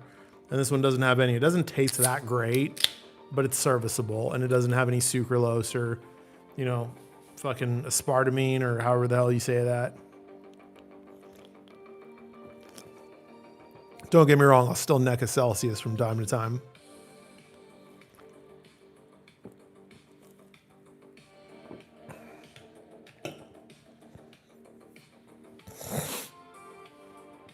Austin Schomburg says, love the channel. Thank you, bro. Any opinion on Buckeye amps with Purify amps? Specifically on the Arendelle 1528s. What crossover would you suggest with them and Eclipse RP 1600 SW? So I don't think Buckeye really sends review samples. Same with the, most brands that are making these inexpensive Class D powerhouses. Most of them are selling pretty quickly. Most of these are like small companies. And they're not really sending people review samples, and I don't really review power amps. So even if they did send review samples, I don't review power amps, bro. As far as crossovers for your 1528s with the Eclipse RP 1600 SW, it depends on the room, but less is usually better. Lower is usually better. Those speakers are pretty capable. Try all the way down. Start all the way down. I think the lowest you can go on the RP series is 40. Try that. Yeah, seriously. Everyday Jay says, Fossey sub sounds cool. Stay up, bro. Long time sub. Glad to see you thriving. Thank you. I appreciate that. Thank you. Yeah, and the Fossey sub is decent, man. It is. It can get louder than I thought it would. I'll tell you that.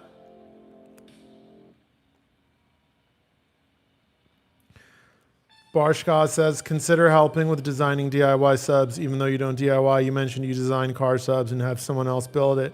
Yeah, I know how to design a sub, but I'm not doing that for free. Like, if someone wants to pay me, maybe, but my time is very valuable to me also. Like I've helped some companies with like a little bit of R&D on like unreleased models in the past. And I've offered it to like one company in particular because they kept making shitty subs. And I really like the company. I'm not going to name them. Not shitty subs, but they just keep missing the mark a little bit. And they never took me up on it. That's okay.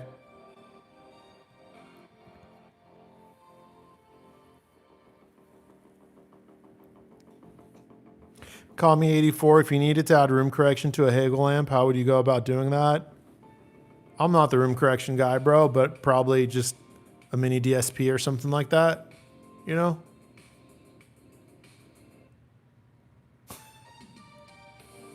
Sean B. Nemo, do you believe in the brown note? For those of you that don't know, the brown note, I believe world governments really invested financial resources into testing this theory. They believed at one point there was a frequency of sound that can make human beings literally poop their pants. I'm not making this stuff up, guys. The governments of the world really thought this, and they thought they could weaponize this. Excuse me. Imagine a battlefield. You could play a frequency in the direction of the enemy and make them all poop themselves. You would have such an advantage on the battlefield. I don't think it's true, though. I don't think it's true. The government has, guys, look into weird stuff the government has researched. It's insane. The government has also, world governments have also spent millions of dollars on psychics. There was a guy who said he could see the moon. He could see what's happening on the moon. He could close his eyes, go in his mind, and it's called remote viewing. He believed he could see the moon. And I think the CIA gave him like millions of dollars. It's insane. The crazy part is one of those guys had a prediction that was very accurate, which was really interesting. And then don't get me started on Canada. You've done some crazy stuff in the past with your mental institutions, but we don't need to get into that.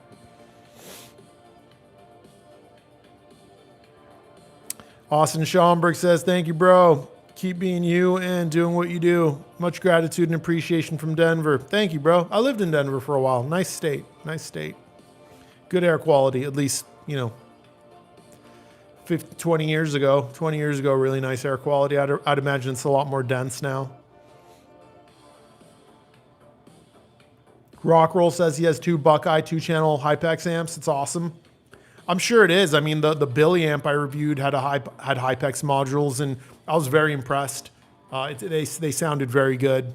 And I'm not a fan of Class D generally speaking, but the Billy amp with the Hypex modules, that impressed me. That sounded good, man.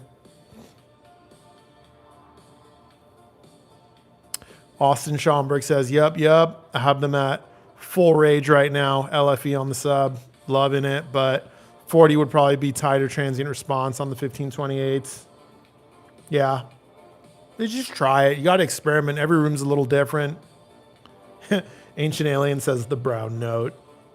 Yeah, Jago, I saw Wim had an 8-inch sub. Not really interested in that.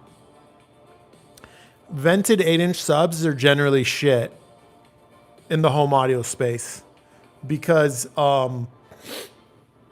there's a reason for it.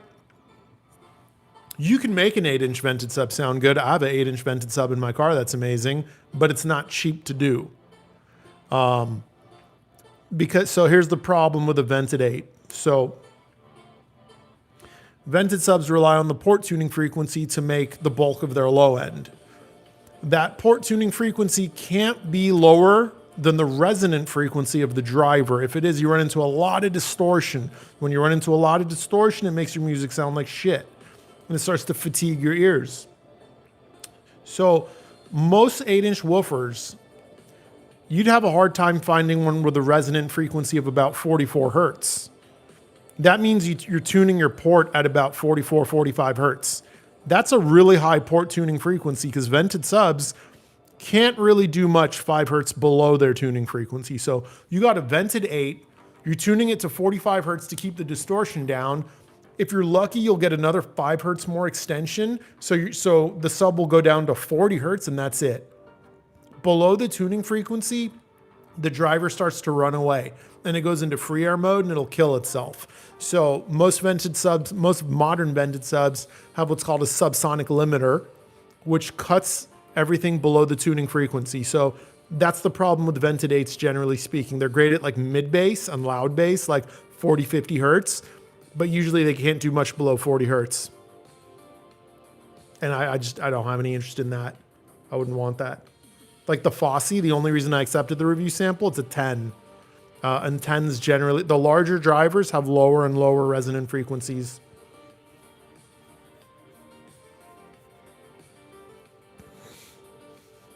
Austin Schaumburg says, bro, the reason remote viewing went into the black programs is because it worked. Maybe it did. There were some stories about it that were definitely like BS, but then there were some that it's like, sounds like the guy actually did it. It's like, I don't know if you've seen the autistic guy on TikTok or Instagram Reels that says he can make whirlwinds, but like it looks like he can. If you watch these videos, it looks like he can. You know, I don't know. I don't know. I'm not a non-believer of that type of stuff, of that metaphysical stuff. I think there is some truth to some of it. But I think at our current stage of evolution, it's well beyond what we understand. But I'm sure there are some out there. I'm sure there's someone out there that can read minds. I'm sure there is. I don't think it's very common, though.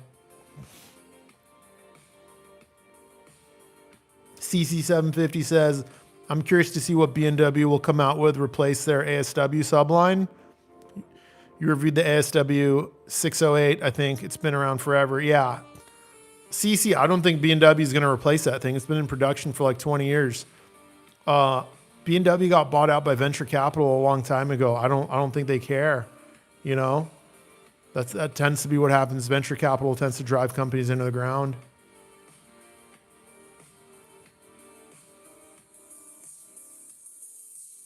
The Bast audiophile is asking if I care about bass traps and bass diffusers.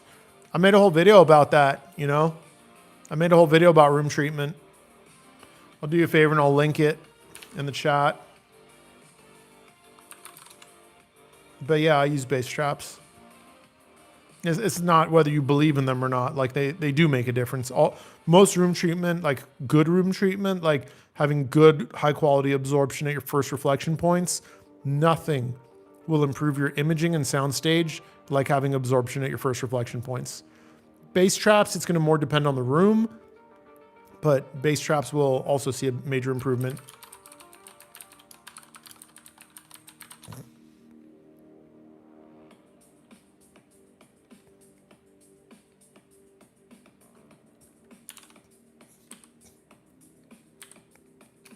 There, I just put the link to the room treatment video in the chat.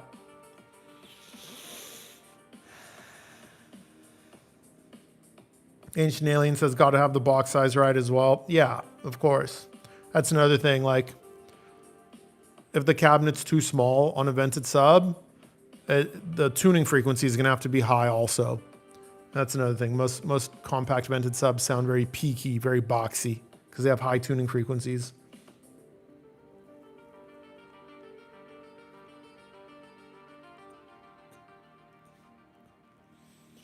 Troy Stevens says, with cost not being an option and you had movers to bring it in, this tells me you follow a lot of my work, Troy. You know I don't like heavy items. What subwoofer would you purchase as your endgame subwoofer? Well, I mean, cost isn't really like a issue for me. You know what I mean? Like, that's not to say like I could, you know, buy like some I'm sure there's some esoteric subwoofer I probably, you know, couldn't afford, but for the most part in this hobby and for my taste, because I don't have a taste for like true high end. You know what I mean? Like my most expensive speakers are the monocoustic Platamon. Beyond that, like once you get into like $15,000, $20,000, $30,000 speakers, they start to really dig into the recording and you got to skip a lot of tracks, and I don't like that. So my taste for music of high end and my earnings are supremely higher than where my taste is in audio. Does that make sense? You know, if my taste in audio was for Wilson Alexandria XLFs and name statement monoblocks that are $500,000 a pair, then yeah, then my taste would greatly outweigh my financial capability, right? But because my taste happens to be for what I consider high end a stereo of around $10,000 or even $20,000. Once we get into like the $50,000 and up total system cost, I don't consider that high end. I consider that like esoteric, right? But to answer your question, I mean, I have them already, you know, my Rhythmic FEX12, my Rel Carbon Specials. I love those subs.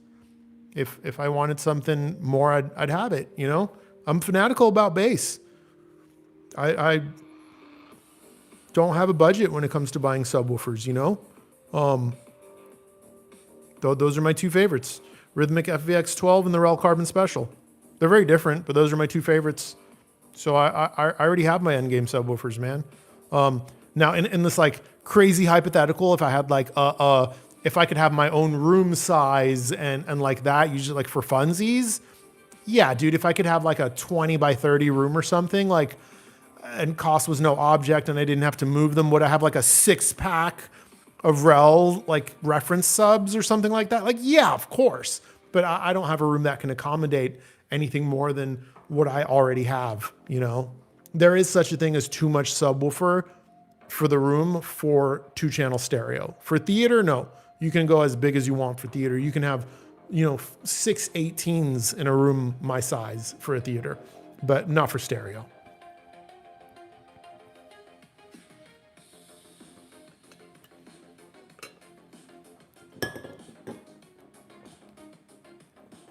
Yanni says you have reviewed much more expensive gear than Kinky Studio or Bucard speakers, more expensive warm speakers and more expensive analytical amp.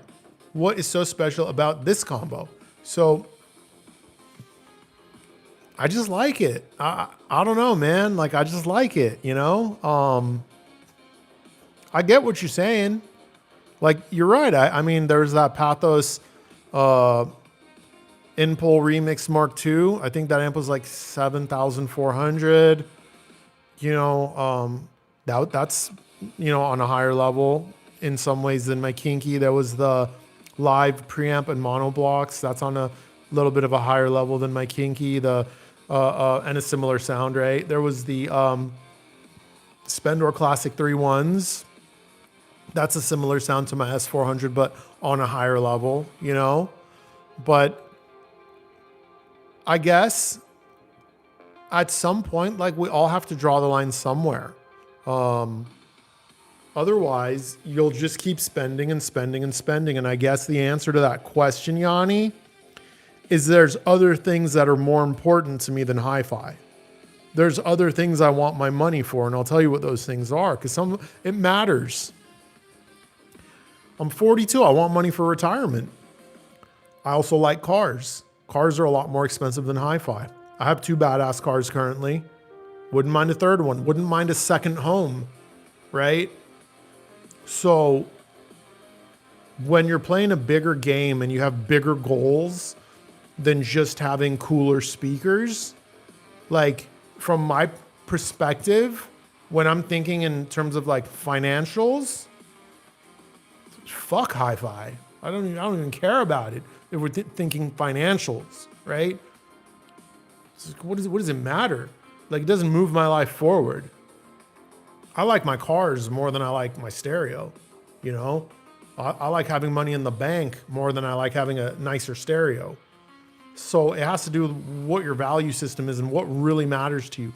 To some guys, when they get into a hobby, having the best of the best is the most important thing to them. It's more important to them than having, big money set aside for retirement. It's more important to them than having a stock portfolio. It's more important to them than having a cool car maybe. And then there's other things, like my mother's retired and my mother did not make a lot of money in her life.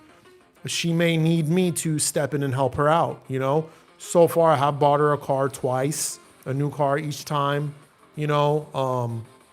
I've paid for some of her vacations.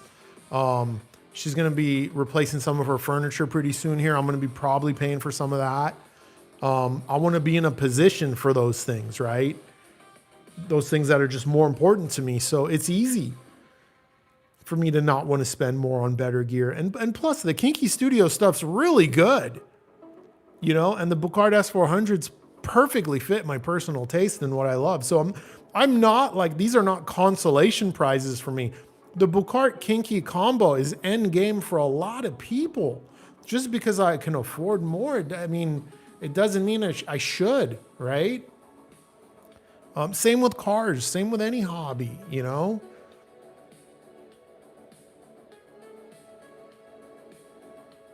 Serge says, chasing my reference system, looking to upgrade to a Holo Audio Red now.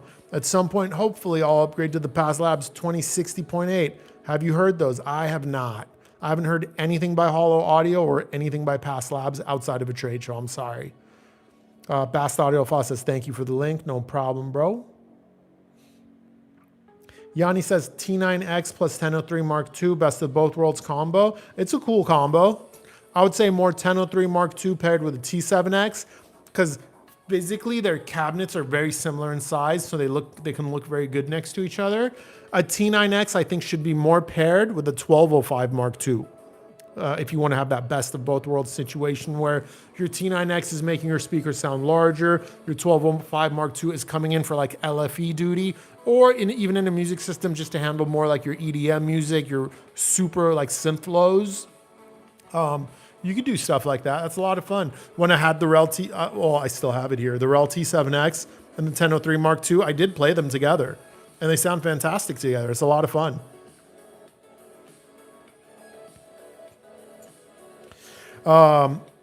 TCS B29 says, what's up, Nemo? What's up, TCS? Hope you're having a good day. He says, do you recommend the Rel Classic 98 over other subs in the price range, pairing with multiple speakers in a 2.1 for 70% music, 30% HT?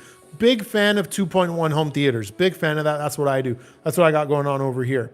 I have the Monacoustic Supermon Mini Hagel H190, Kef KC62 behind the couch. Love 2.1 for theaters, for TV, Netflix, Hulu, anime. It's a lot of fun. But to answer your question, the Rel Classic 98 was designed to pair with a very specific type of speaker, vintage modern speakers, right? Like Tannoy, like Fine Audio, like what's that other one that's they call it the Model 5. What is it? Someone say it. What is it? The Model 5? KLH Model 5. Some of the stuff by like MoFi. It's designed to pair with speakers like that, right? That's where it sounds its best. So I don't know what speakers you have. You know what I mean? If you want to tell me, I'll keep talking about it. See if I can help you select a good sub for you.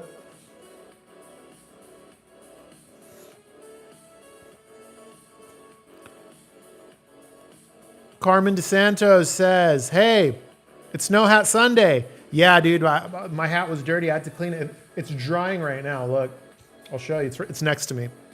Here's my hat. I just washed it. I scrubbed it using like Marc Jacobs, like the shoe cleaner kit. It's like $30.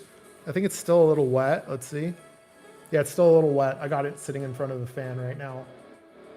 Because I went to the sand dunes off-roading with all my friends, and I was wearing it, and it got absolutely destroyed. Sweat, sand, dirt, duning in the sands. In a sand car with 1,000 horsepower it'll get you dirty. I had sand in my beard, and on my arms, everywhere, man, everywhere. It's crazy.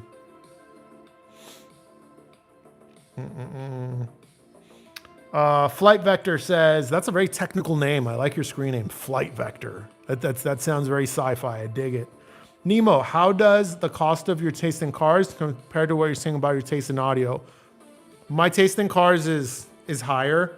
I can reach luckily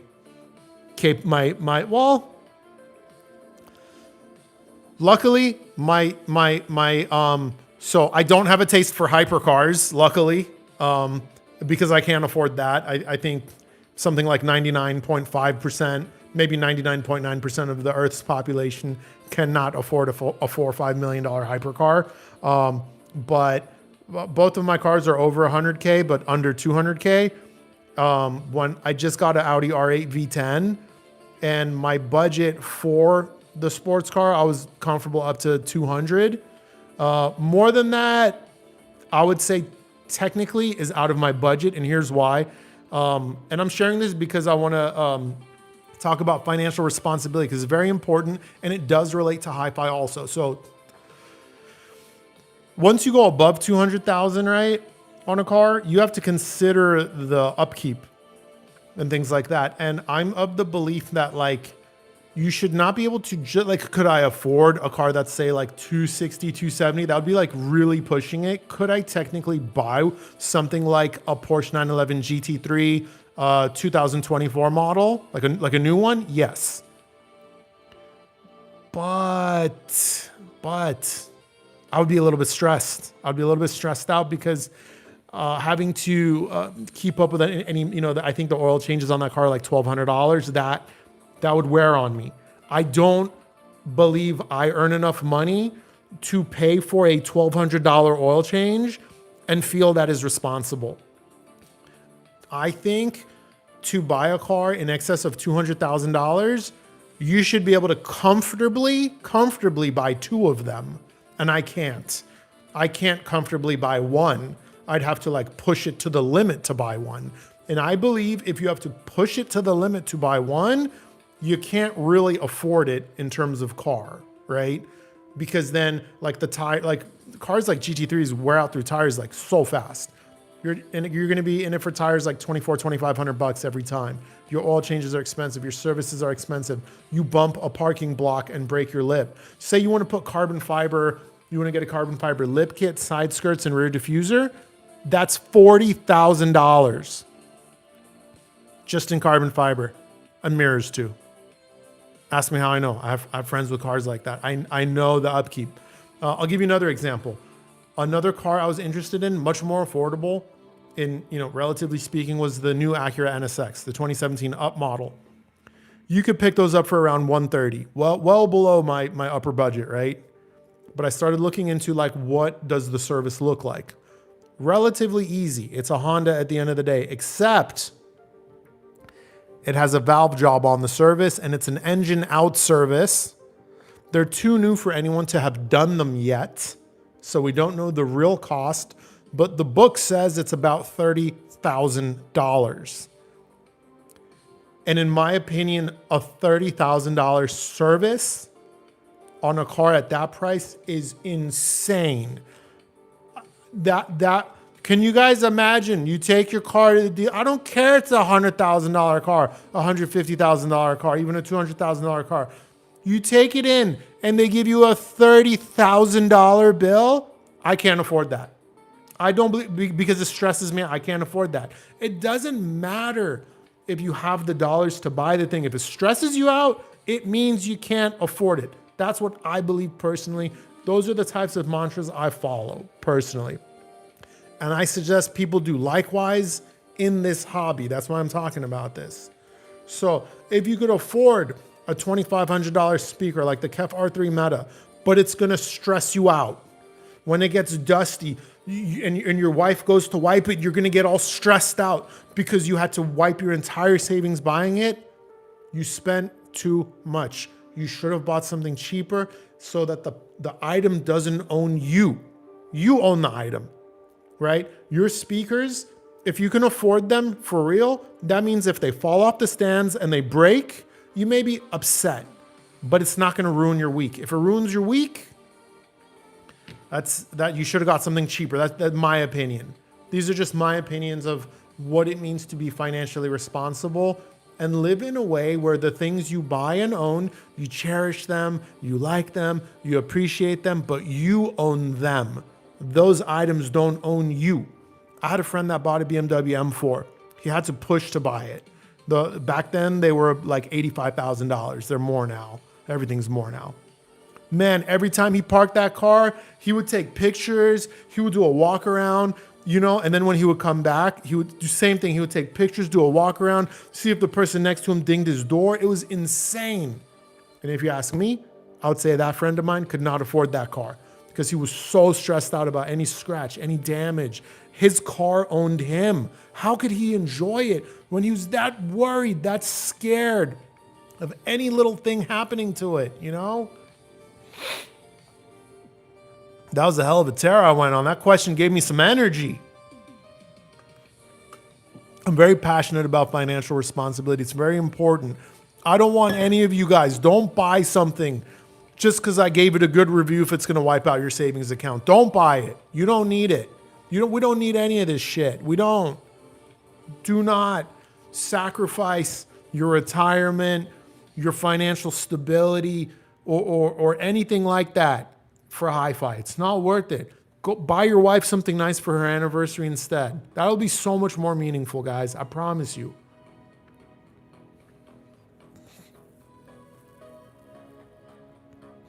Gotta get back to the questions now. Where did I leave off?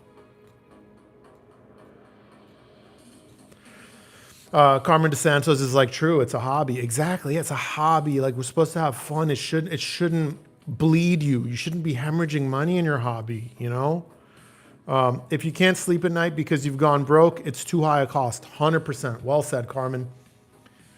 Sergey Saldovsky. That's a great name. Sounds like it's maybe Russian or from that region, you know. I think it used to be called CIS region. Great name. Maybe Sergey Soldovsky, not Sergey. Sergey probably, yeah. Sergey Soldovsky. Such a powerful name. I love it. Kinky is really good. The Tai Hang, though, is not exactly kinky only. No, I know it. It's Kinky Studio, Vinshine Audio collab together. Yeah. But Vinshine, like Kinky, everything they make is awesome. Everything Vinshine makes and sells is awesome. These two brands, everything they make is so good and very high value. These brands give you a lot for your money. Sean B says, Nemo, do you have a backup state if California goes off the rails? Uno momento, please.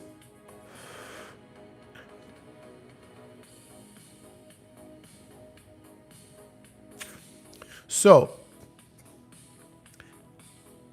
I don't think it's really an issue for me. What I mean by that is, so let's say if hypothetically I made millions and millions and millions of dollars, if a state goes off the rails, that would impact someone who makes millions and millions and millions of dollars. Because when these states go off the rails, they want to tax the wealthy, right? So I'm not in that category, obviously. I don't make that much money, so that's not an issue for me. The other people who really pay the price when a state goes off the rails is the poor. The poor pay, guys, right now deodorant's $13. Eggs, depending on where you live, you know, as cheap as $6. I've heard as high as like $14. That doesn't affect us in the hi-fi hobby that can buy $2,000 amplifiers. That affects the people that are really struggling. I'm not in that category either. I'm more in the middle where not a lot affects me. But if it was, I don't know, maybe if California passed a law like you could get in trouble for saying something on the internet, something benign. Like if you could get in trouble for like, say, criticizing the state, you know, it became a communist almost, right? Would I leave? Yeah, I'd go at that point. I'd go to like, move to like Lake Havasu, Arizona or something and just go boating all the time. Yeah, maybe we'd probably move our company there and yeah, something like that. I don't know. I don't really give it much thought. I like to live my life without a backup plan. I don't have a plan B for anything ever. I'm a very in the moment guy. I'm like, you know what? We'll figure it out if it happens, man. No sense in worrying, guys. And try to take that on, guys. If you find global events stress you out, we're all smart people, man. We'll figure it out. If a worst case scenario happens, we'll figure it out. It's not a big deal. We shouldn't tell ourselves horror stories of what might happen. The human mind doesn't know the difference. I could prove it to you. The human mind doesn't know what's real and what's not. Anybody here seen a scary movie? You get scared, right? Why? It's not real. The human mind doesn't know the difference. That's why you feel that sense of fear when you're watching a scary movie. It doesn't know the difference. Don't tell yourself horror stories, guys. Now, if you want to have a little bit of a backup plan, a plan B, okay. Have a plan B and then put it out of mind. You don't need to ruminate, right? It's not good. I'll tell you what, that car question gave me a second wind of energy, boys.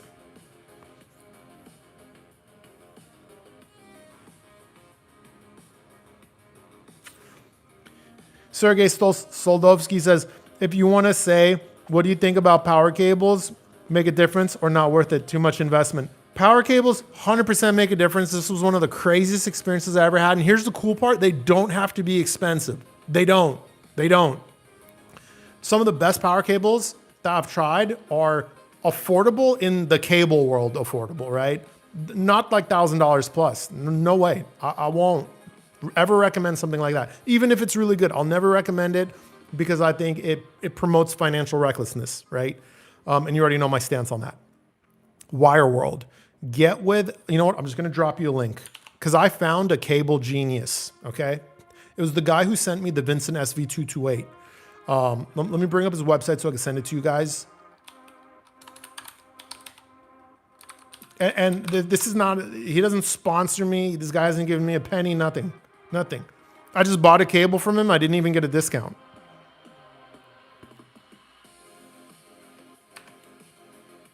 I'm not even lying. No, I didn't even get a discount. Nothing. I was kind of surprised. I also didn't ask, you know. I'm sure if I asked, he would have given me one. So I just dropped his website in the chat. TheAudioLegacy.com is owned by a Russian guy named Boris. And Boris is a big fan of finding good, high quality cables that make a real difference and are very affordable. It's a perfect combination because I don't think most people just hate cables. I think that people that hate cables hate the price of some of them. What do you mean this cable's $20,000, this power cable? You could get a whole system for $20,000. You could get a car for $20,000. How can a cable, a piece of wire, be the price of a car? It doesn't make sense. So Boris has found a ton of really good cables at reasonable prices. He's a big fan of the Wire World brand, and he was telling me about it. And at first I didn't believe him. So he sent me one because I'm already using like power cables that are like $250. And he's like, this power cable I'm gonna send you is $180. Just try it. He's like, just try it. And I was arguing with him like, Boris, I don't want it. Anyway, he sent it. I plugged it in. Fuck, man. He was right. It was better. He was right. I got like a little bit of a darker background. In my opinion, that's what power cables tend to do. If they're a good power cable, they give you a little bit of a darker background. Darker background makes everything sound a little bit more effortless. Effortlessness is one of those qualities that most people appreciate in hi-fi. Whether you're a budget shopper, mid-fi shopper, high-end, or esoteric. Effortlessness is a great, great, great quality to have. I think we all appreciate it. So it helped with effortlessness primarily. And the Wire World cable additionally gave me just a little bit more holographics and depth. Just a little bit. It's not a huge difference. The biggest difference was the effortlessness. And this was just on using one on my preamp. But I do have power cable upgrades on all my gear. And they did darken my background a good amount. I bought them originally just for looks. I didn't buy them for a sonic upgrade. I didn't believe power cables would make a noticeable sonic upgrade, but collectively between the two on my monoblocks, the one on my preamp, the one on my DAC, like it was a pretty noticeable difference. Like if all my power cables broke today, I would call Boris and I would buy 5 Wire World power cables from him. And the reason I like Boris, he'll ask you like, what is it for? Is it for a preamp? Is it for an integrated amp? Is it for a power amp? Is it for a subwoofer? He'll ask you what it's for. Because on certain products he's found, you could go cheaper. You can go even cheaper. But then on other products, it's better to spend a little bit more. Like I just bought an XLR cable from him. He's like, what is it for? I said, it's from DAC. I'm sorry, from DAC to preamp. And he's like, okay, no problem. And the one he recommended was like under 200. And the one I ended up buying was 300 because it looked a little nicer. But I was like, will it be an upgrade going with the more expensive one? He was like, yeah, but the DAC to the preamp, it just doesn't require a very expensive cable. It just needs to be like good, right? So yeah, all my cable guys, I promise you, you're gonna love Boris at the Audio Legacy. He just takes such a common sense approach to cables that's very refreshing. He's not trying to like sell you like really expensive shit just for no reason, you know?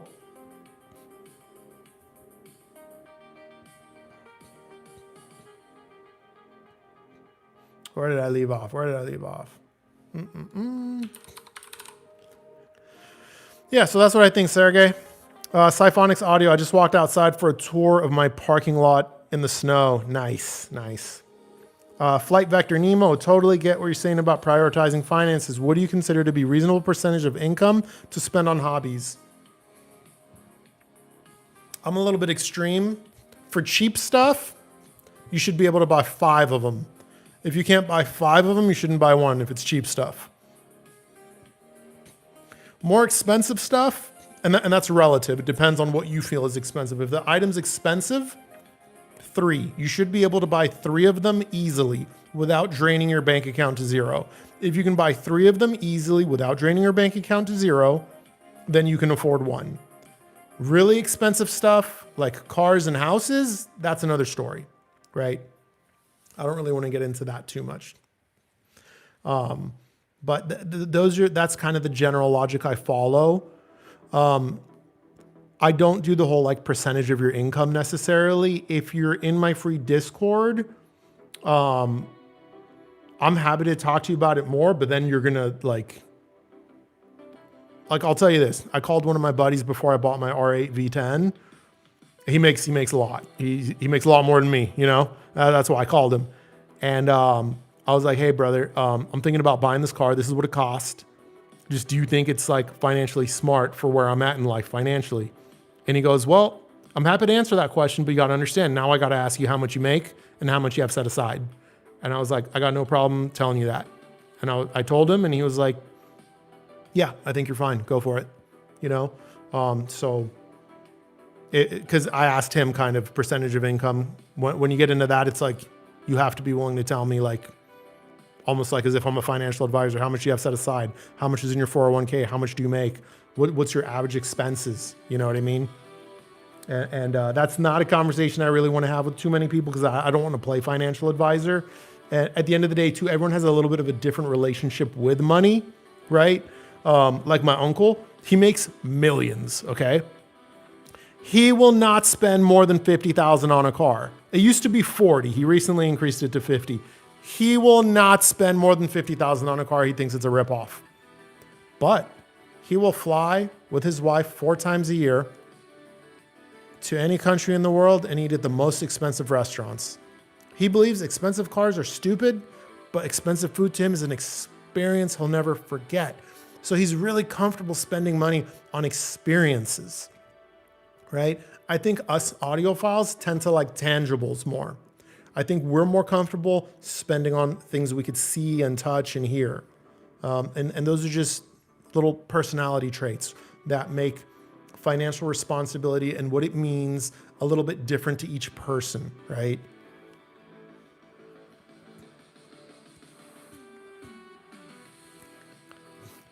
Sergey says, what's snow? TCS says, I've got the Zoo DW6 that I'm mostly using, but have others like JBL, 4309s and BMRs. Yeah, dude, the Zoo DW6, I haven't heard specifically, but I'm a fan of the Zoo sound. I like the BMRs too. It sounds like you like more neutral, natural sounds. That tends to be what you own. Barshka says, +1 to living within your means. I guess I could have just said that. Yeah, that summarizes that whole rant I went on. Yeah, live within your means, yes. I oftentimes tend to be a man of too many words. Ben Gleason says, have you talked about the methods Billy Ampinarel yet? No, I mean, I talked about that in the video, you know, but no one's asked about it. No, not in this stream. Everyday Jay says, just because a $1,200 oil change doesn't mean you can't afford to live any world's worth a $1,200 oil change is the norm. I don't understand what you're saying, Everyday Jay. I'm sorry. Are you saying there's some parts in the world where that's normal? It might be. I don't know. Ancient Alien 815 says you're spot on with the financial talk. Thank you. I'm happy to see so many of you guys in here are also plugged in on that. You know, it breaks my heart when I talk to someone that's like, dude, I just bought like a REL S510 and then, but they go on to say like they blew the bag. They spent every penny on it. I'm like, fuck, like that's a great sub. And I'm like, so happy for you. That's awesome. But like, I'm bummed that you spent every dollar you had, right? Because we don't know we don't know what the future holds, guys. I mean, I'll give you some examples. 3 years ago, my mom wanted to retire and she was a little worried she couldn't afford it. And I was able to look that woman square in the eye and say, retire. It doesn't matter. What do you need? I got you. Because I knew this day would come. I knew my mom never made a lot of money. I knew I would have to step up and help her. If otherwise, she will work till she dies. And I didn't want that for her. You know? So I knew I had to make some small sacrifices here and there. I would have loved to have bought my Audi R8 V10 3-4 years ago. But I was not in a place yet where I felt like I could take care of my mom for the rest of her life, including like, God forbid, like I have to take over her mortgage. God forbid I have to take over everything, not just pay for some trips here and there, you know? Yeah, it's, you don't know. I mean, hell, last year in October, I needed a surgery. Those things aren't cheap in America, you know? God forbid you break your arm, you get hit with some kind of health emergency. Those things can take up a lot of your money quickly. And you don't want to have to file bankruptcy over something like that. You also don't want to have poor health and poor wealth at the same time. Jeez, that'd be rough. I mean, I've been through it. You guys know I grew up very, very, very broke. In all of junior high, I only had 2 pairs of pants. Like, luckily, no one really made fun of me for it, man. But like, I was so insecure about that, dude. Every day I was like, someone's going to notice I'm wearing the same thing every day, man.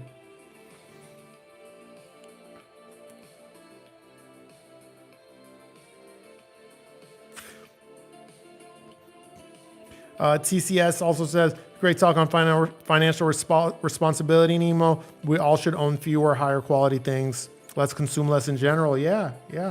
You know. Siphonics says, smart advice. Thanks for putting it so plain for people. Thank you. I appreciate that. Oh, Sergey saying he's Ukrainian, and it's Sergey Soldovsky. So I'm guessing, yeah, I think later on you say the G is more like an H, so it's Sergey Soldovsky. All right, cool. Barshka says, yeah, English doesn't have the G that Ukrainian uses, so we have to approximate the G and the H. Okay. Let me adjust my chair a little bit, guys. Gets a little uncomfortable after a while, but it's good for the core engagement.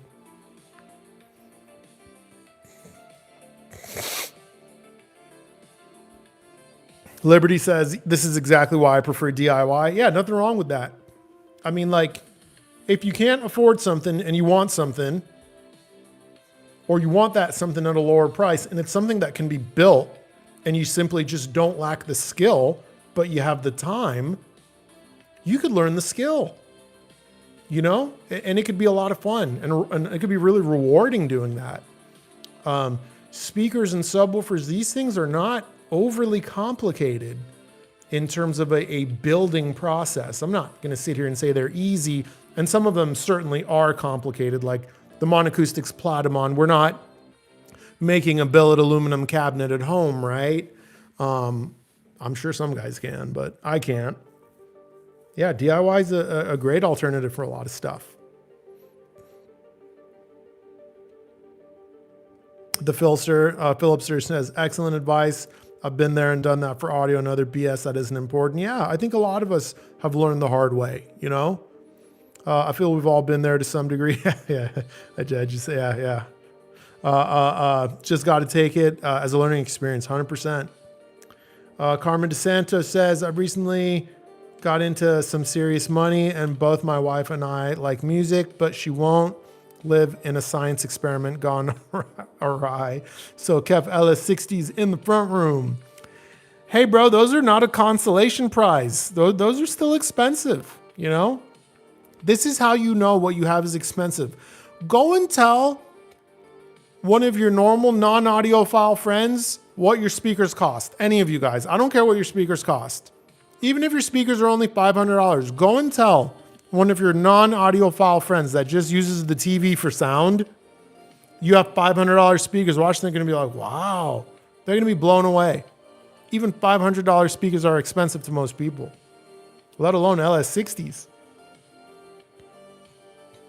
Matt Wright says, hey, Nemo, in the event of a zombie apocalypse, how long do you think you'd survive? Till I die of old age. I'm very prepared. I am embarrassed to admit I have dedicated more brain power than I probably would need to in considering that topic and preparing for that topic. Yeah, I don't want this video to get like flagged, so I can't really get into it, but I am prepared for that. I am prepared for a riot or anything like that. I have no concern. Yeah, I'm very capable. And not only am I capable, I've gauged all of my friends and the men around me in my life to know who I can rely on in that situation and who I can't. I know where I'd go, who I'd grab, who could help me, who I could help, and where we'd go after that. I can't share my plan with you because resources will be limited. I'm sure you understand.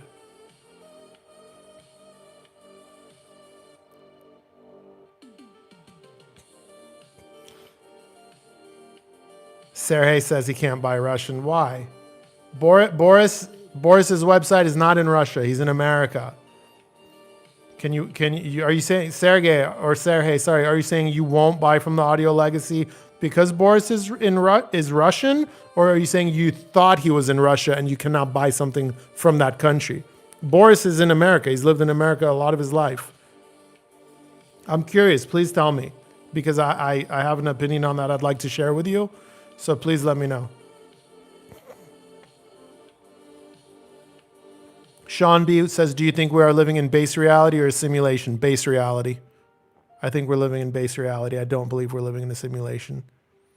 But there are some really interesting things that happen in physics that I can see how some people think we live in a simulation. It almost seems like the universe is designed intentionally like a video game to not be able to get to the edge. You know how like some games, they don't want you to hit the barrier of the world, so they create these like artificial obstacles. It does seem in some ways the universe is designed like that. Like the speed of light is extremely slow on a cosmic scale. So even if you had a light speed capable ship that can go 99.9999999% the speed of light, you still wouldn't be able to get to the edge of the universe because the edge of the universe is expanding from us faster than the speed of light. The only thing that's faster than the speed of light is space expanding. Seems like something we would do in a video game, so I could see why some people think we're in a simulation. Also, because of the time dilation, in that same light speed ship, you might also reach the heat death of the universe before you got anywhere meaningful.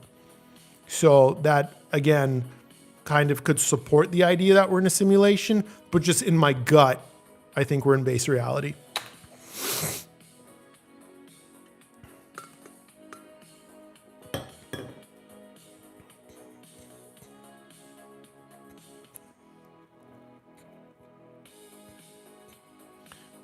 Okay, so Sergey says, yeah, he went to the website Audio Legacy and couldn't find specific. Yeah, it's not in Russia. It's an American company.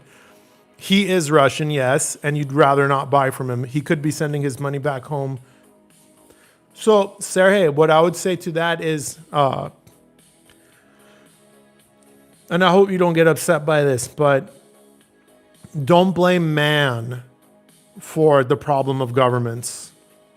You know, and don't forget, we are one people, especially Ukrainian and Russian in many ways are one people, much like India and Pakistan are one people. A lot of people don't know this. India and Pakistan are one people divided by country and religion, but there are one people, they are one bloodline. Sergey, Boris is just a guy. You're just a guy. I understand your feelings. I do. You know what I mean? It's understandable. But you're inconveniencing yourself and making someone else pay the price for a sin they have not committed. I would just encourage you to consider that, you know? And I'm not trying to change your mind. I understand bitterness, resentment, and anger quite a bit. I'm certainly not in the situation you're in. And I won't pretend to understand that, but just general resentment, anger, or bitterness, I'm very intimately familiar with. And yeah, just consider that Boris is just a guy and you're just a guy. And neither of you have committed any sins that you need to be upset with either about.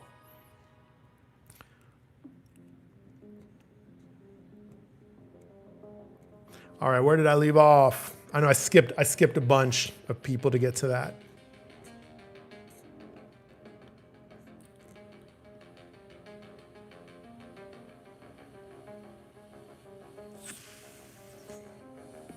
All right, Vincent says, I'm in the financial responsibility camp, so I'm looking to upgrade from an aging NAD 316B.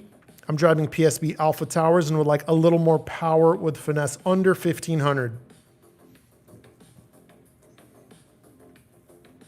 Because of the amp you currently have, I'm going to choose an amp that is sonically in that similar direction of neutrality, clean and clear. Outlaw Audio RR2160 Mark II, I believe, is the current version.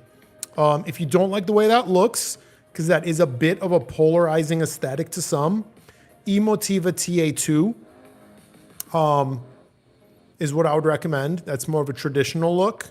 Again, similar sound character. And both of those amp have tremendously more power than what you have currently.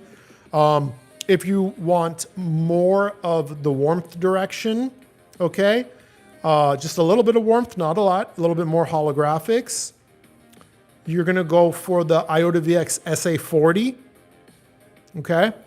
And if you're happy going slightly above $1,500 and you don't need any features, and you just want the best sound quality possible, at $1,700, the Choco Ime has better sound quality than all three of those, but it is outside of your budget by $200, and that's not nothing.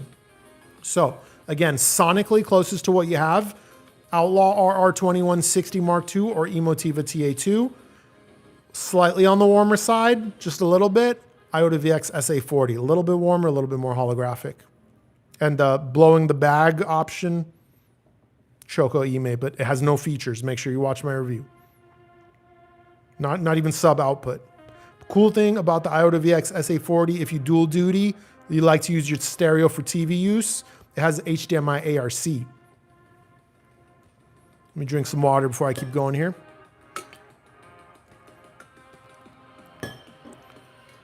Sergey says, which Wire World cable? Stratus 10, which I believe is their most affordable one.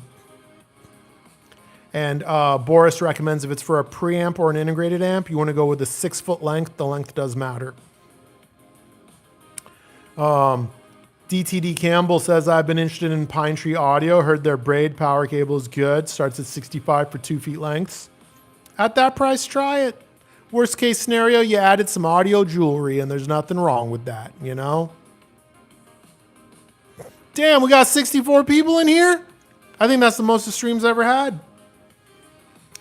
Feliciano says, ooh, cables. Serge says, rocking entire Maze Audio cable loom, and I'm happy. 3,000-ish for everything. Yeah, that's what I have primarily. All my power cables are Maze Audio Ref 4. My speaker cables are custom Maze Audio Ref 4s.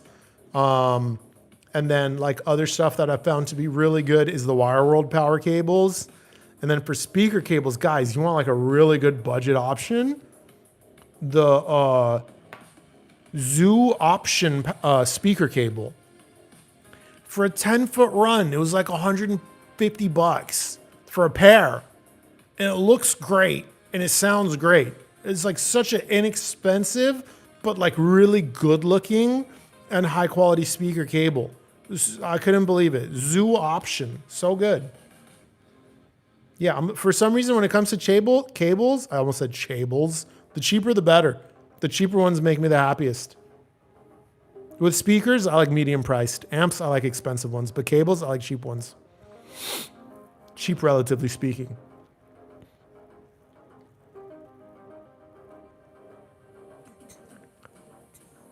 Feliciano says I have a shit Mimir DAC on the way for the headphone rig. Should be interesting. Enjoy. With his Aries 2. Aries 2 is a cool DAC. I still have my Aries 2. I love it. I don't use it anymore, but it served me well for a long time. Eddie Alvarez says, how does your Kinky Studio amps and preamp work with the Arendelle 1528 bookshelf speaker you recently reviewed? My entire review was based on me using the Kinky Studio preamp and power amp. You know? Kinky Studio is mostly neutral. Slightly cold in the mid-range, slightly, not a lot, slightly for the monoblock and power and for the pre-power. The newer EXM1s are us. They've fixed that a little bit, but I have the old stuff. A little bit analytical in the treble, a little bit forward side of neutral, but mostly neutral overall. Arendelle 1528 also mostly neutral overall. So tonally, my amps were not changing the sound of the 1528 whatsoever. If you do not want so much neutrality, you may not want Kinky Studio with Arendelle 1528. But if you value ultimate neutrality and accuracy, then you will like that combo. If not, you're like, no, I want my speakers to be neutral, but I want them to have some warmth. Okay, then you might want to, pair those speakers with a warmer amp, right? And if you want even more detail out of them, you may wish to pair them with something even more analytical. But I use Kinky Studio with all my reviews. are primarily based on me using my Kinky Studio preamp and power amp, unless I say otherwise.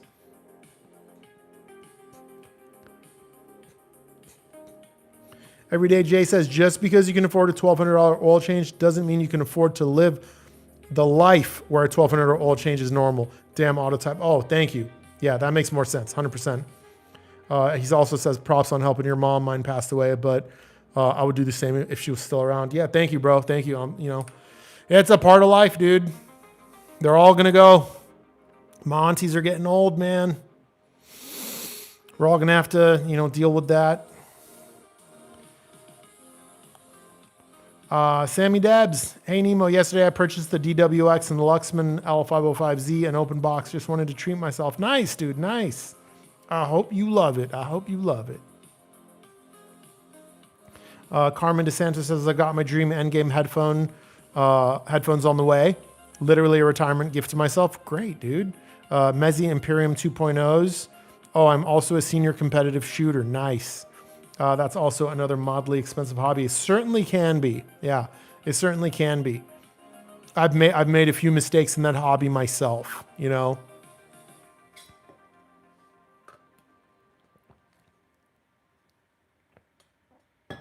Siphonic says quantum stuff can be really fascinating. Yeah, it can be.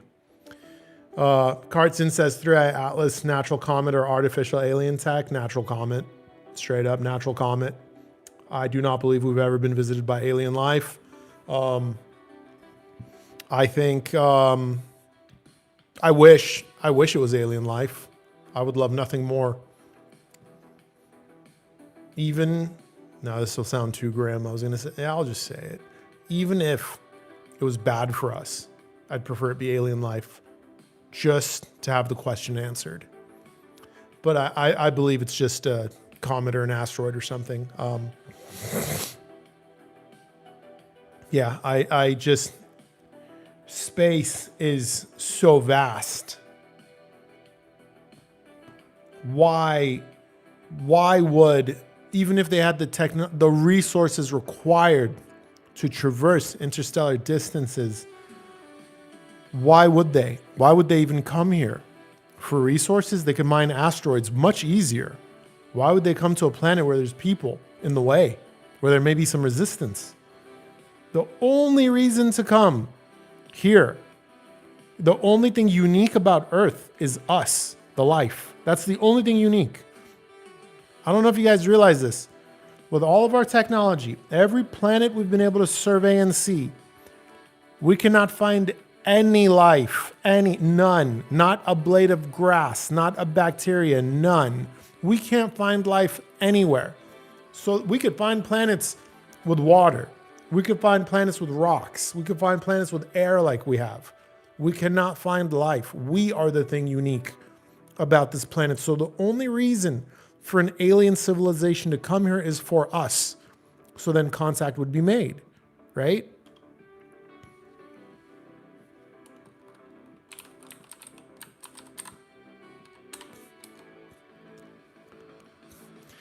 Sarah says, yeah, I went to the website of Audio Legacy and I couldn't find specifically that it's Russian. Oh yeah, I already talked to you about that.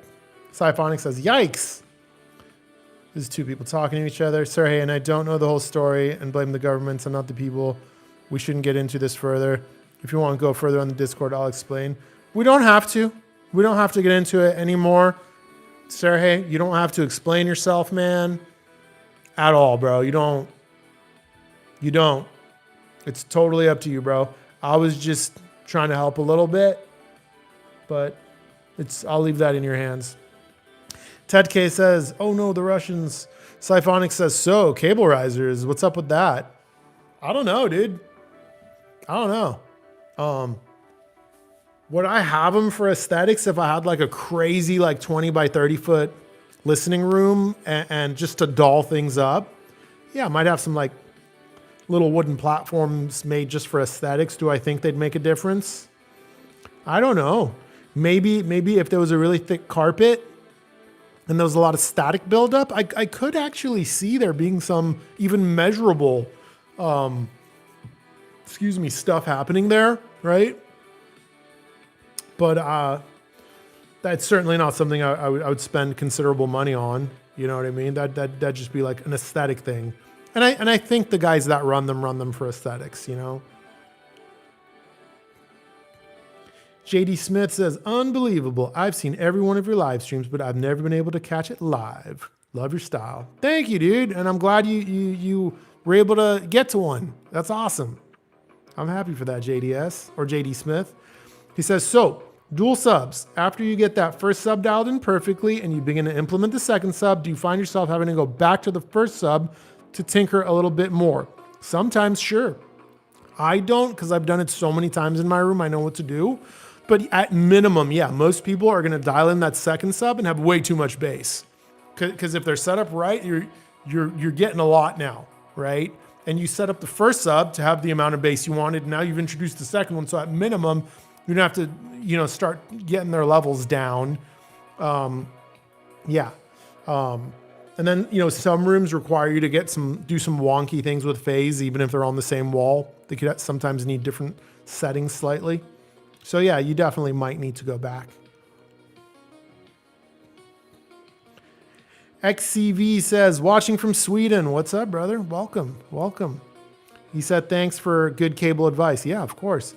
Sonic Mainliner says, that's such a crazy name. I love that. You never answered my question if it's from the video game or not. I asked in the last stream you were in. Maybe you did answer and I forgot, but is it from the video game? I got some more power cables from eBay. Chinese Viborg is the brand. They look fancy. Can't say if they are better than stock sonically, but they are thick, well-made, and were cheap. So I've actually bought those like $35 Viborg power cables. I think the ones on eBay are fake, but Viborg actually makes good connectors, and the real ones are actually pretty good. So I cut open one of those $35 ones, and it was kind of a piece of shit, honestly. But if you're buying it for jewelry, who cares? Who cares?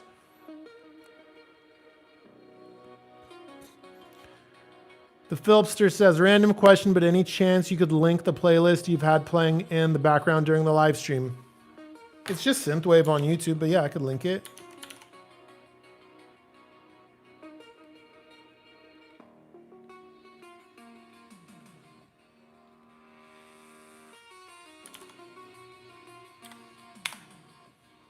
All right, I just sent it. It might take a second to pop up.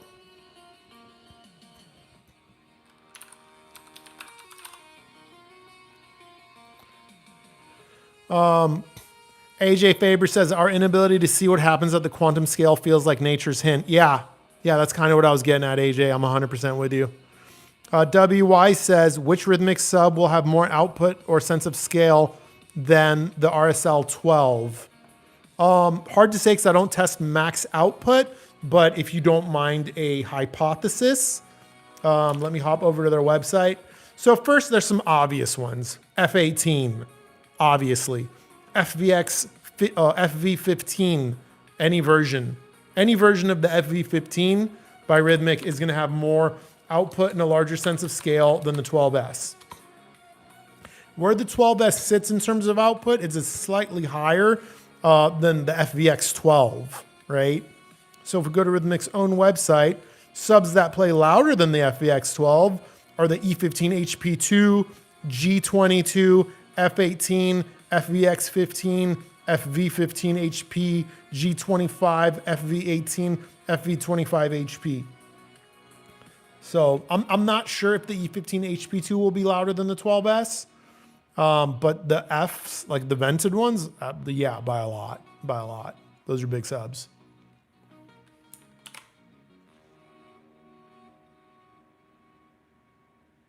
Oh, I can't believe there's so many comments. You guys are really cooking today. Really cooking in here. Where did I leave off?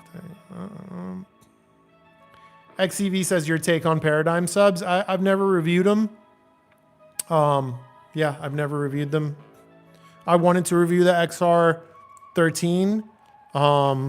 That's why I reviewed the Martin Logan Dynamo range, because they didn't want to send me the most expensive one first. And I'm going to reach out to them and see if they're going to let me review the XR13 or not.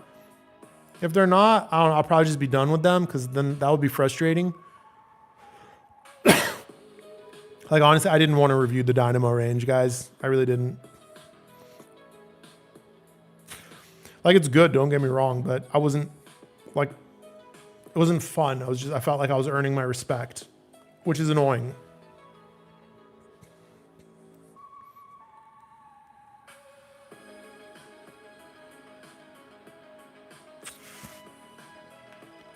Flight Vector says, might take you up on the discussion in the Discord. Normal to me, but outside I've got some pretty severe disabilities, can do almost zero physically, let alone drive. So my audio is my car. I get it. I get that. Yeah. I've through this channel, I've met a couple guys that are kind of tail end of life, and they're like, hey, I'm not going to be traveling, obviously, at my age. Or, maybe they're like some guys might have some kind of ailment, like maybe diabetes, for example, and it's manageable, but in older age, they just get fatigued too easily, right? So they're like, I'm not, this is where my money's going. You know what I mean? This is what I'm living for now. My kids are grown, and and stuff like that, and that's fine, right? Flight Vector says my taste is pretty high in audio. Probably got around 80K in my total system. Yeah, I mean you're definitely in that like beyond high end category in my opinion. More that like esoteric range, and that there's nothing wrong with that if you have that. There's nothing wrong with that. Feliciano says, "What's the website to the cable company?" I'll put it in there. It's theaudiolegacy.com. Rick Val 22 need a sub or two for 60% movies, 40% music. Kef R11 metas. Some caffeine walls. Okay, recommendations. I don't know how big your room is, Rick. I need to know how big your room is, and I need to know what your expectations are. Are you trying to add some bass, or do you want it to be as close to a real theater as possible? And what's your budget? Eddie says, does the 1528 bookshelf compare or compete with some tower speakers in the $5,000 to $10,000 range? I don't know. I have not reviewed, speakers in that price range. Towers,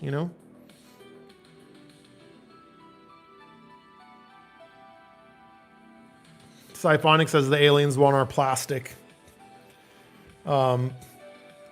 Rick Val says aliens visiting us might finally bring humankind together. I'd hope so. Joan Frederick says she likes blue jean cables. Yeah, they make, if you're one of those people, if you believe a cable simply just needs to be good quality copper and good craftsmanship with the connections and the soldering with, quality solder, that's blue jean. That's what they do. That they don't make any claims of anything. They're just like, hey, we use good parts, good craftsmanship, fair price. And I have some of their cables, and they do make them well. Their solder, the solder job they do is outstanding, I must admit.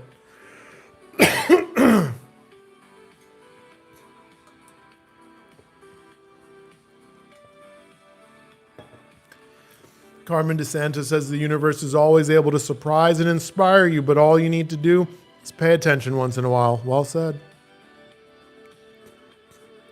Feliciano says if there were aliens, Earth is the ghetto, I'd say. If there are aliens capable of interstellar travel, yes, we would be children from their perspective. Yeah. Sonic says no, it's not from a video game. Okay. Sorry if I hit the mic, guys. I don't know if that made a noise on your end.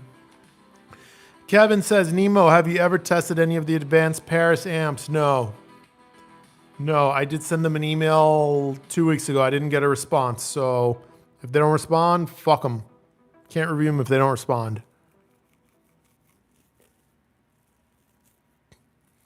Carmen says, I've added a live DDC to my Denafrips Aries 12-1 DAC. It's interesting. Definitely a sonic change. Clocking is a thing. Yeah, it is. Absolutely.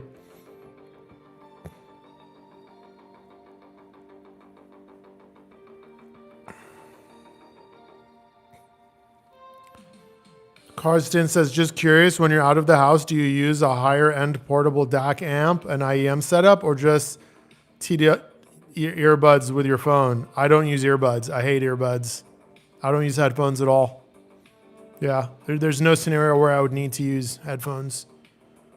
I have badass sound systems in both of my cars.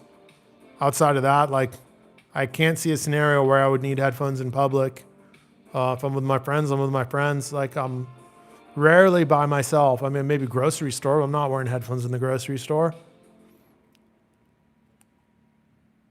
I'm like a social person, you know? E. Smith says, hi Nemo. Is the Caldera 10 sub somewhat comparable in SQ performance to anything in the lower L product line? No. It's great for $200, but no. That's a different category. You know what I mean? That's like saying like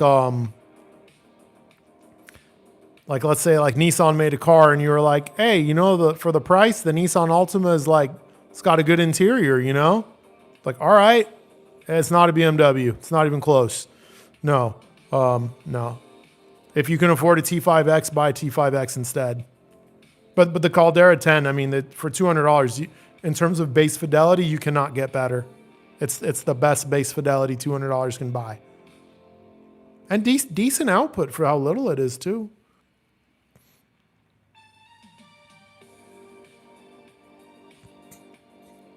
Matt saying, what's the story behind that framed artwork over your shoulder? It looks cool.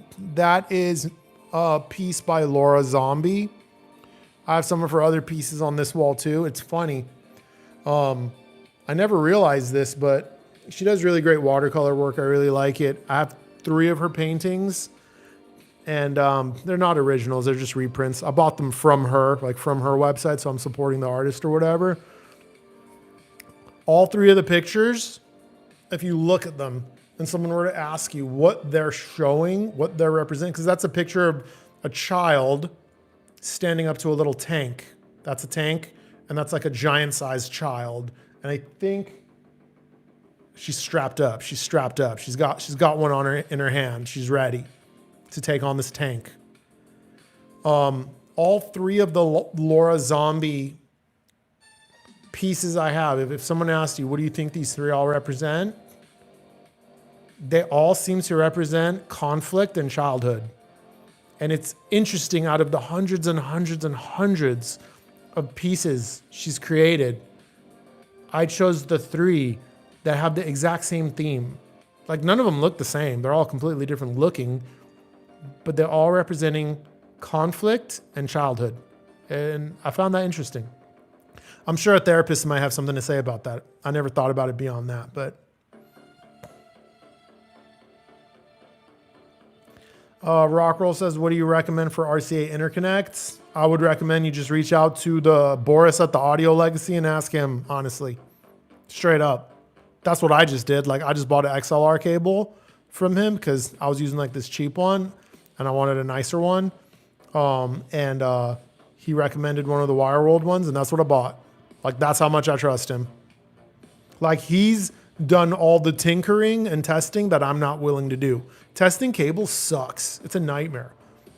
Like, not only did he test different cables in different brands, but like different lengths. Like, if he finds a cable he likes, he'll be like, okay, let's see if the 6-foot one sounds different than the 3-foot one. Like, that's crazy. I'm not willing to do all that. So not only will he advise you on which cable, he'll always recommend the most affordable version of it and the appropriate length, whether you need that length or not.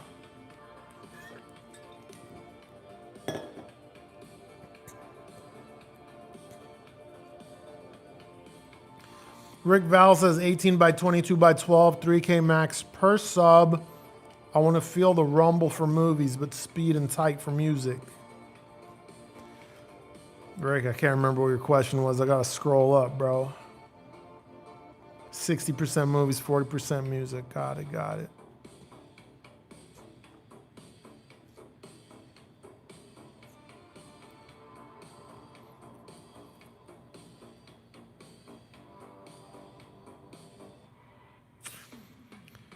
So Rick, so you're down to spend 6K is what I'm hearing.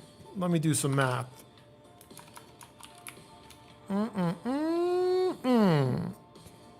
Maybe. Black Friday's coming up. Maybe. If you're in the US, maybe you could get a dealer to sell you a 4-stack of Rel Predator 1510s. That's one option. They would average to $1,500 a piece. I don't know if they'd go that low. That's just like that'd be cool. You know what I mean? That'd be cool. I got other recommendations, of course. Let me go back to your question.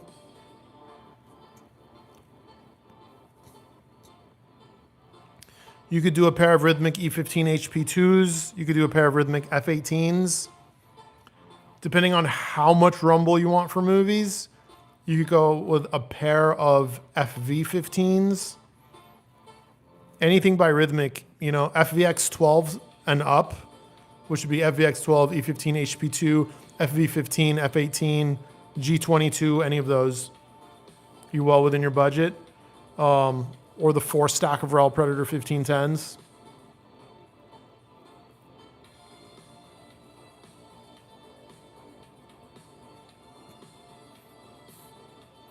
Paul Mateo is asking if the SVS Ultra Evo line for left, center, right would be an upgrade over Kef Q150s.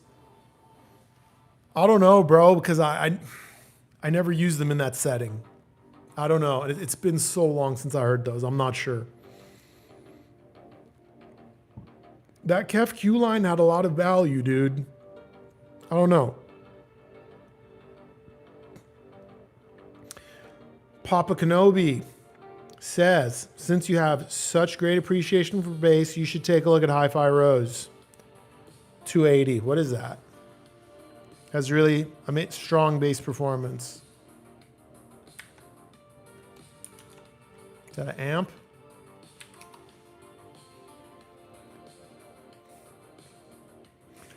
That's the integrated amp. I don't think it's going to be better than my preamp and mono blocks. You know what I mean? But I appreciate it.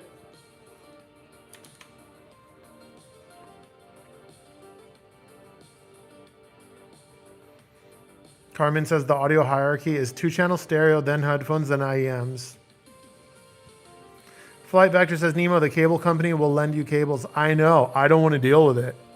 I do not want to do that research of testing them. I hate that. Oh, and okay. Flight Vector saying he did that, and that's how he learned that the cable length actually makes a huge difference. Yeah, not just the type, not just the model. Yeah. XCV says, having a tight budget, I mostly buy used hi-fi. Nothing wrong with that. Selling them on without loss made me a lot of sound experience without breaking the bank. Yeah, that's great. That is great. There is nothing wrong with that.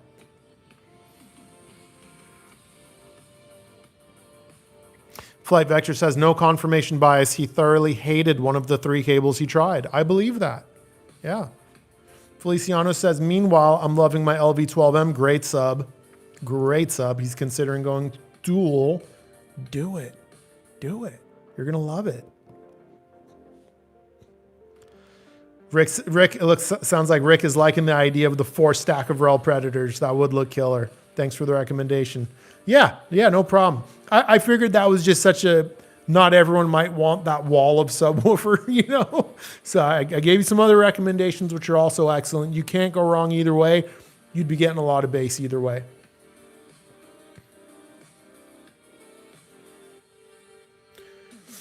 All right, that's the end. That we've reached the bottom of the comments. This has got to be the longest stream I've ever done. We're almost at 3 hours, guys. Should we try to push to 3 and call it then? 3 hours would be 180 minutes. We're at 164 minutes. I've never done a 3-hour stream. Should we do it just for the plot and then wrap it up then? Let's see. If it naturally happens, let's do it. Todd on Maui says, sorry, who is Boris and what company? I'll link it again. The company is the Audio Legacy. He's the guy I recommend for cables. You know, he's reasonable. He takes a real world approach to it. I just dropped it in the chat again.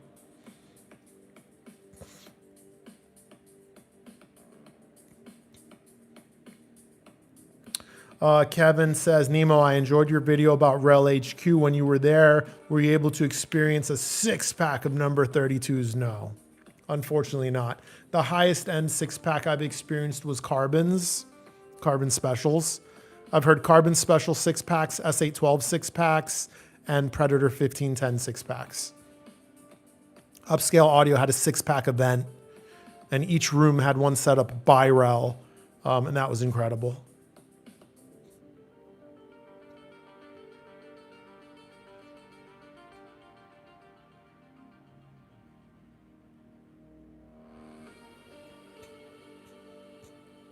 No problem, Todd. Feliciano says, yes, sir. Long way. And yeah, Feliciano, you've been here like since the beginning, pretty much. Yeah. We're all going hard in the paint right now. And we still have a lot of people in here. 58 people. That's crazy. Rock Roll is going to say he's going to hit up Boris. Yeah.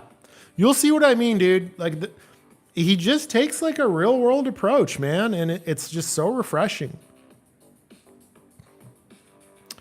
Feliciano says he's just hanging out. Appreciate it, bro.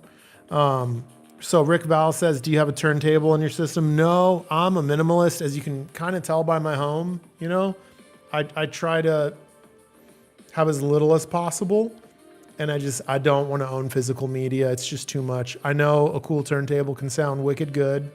I've heard them. They're great. I just can't. I'm not putting that record on that thing, and I can't do all that. It's not how I would enjoy things. I like to be able to just any song at my fingertips from my streamer, from my cell phone. It's so awesome.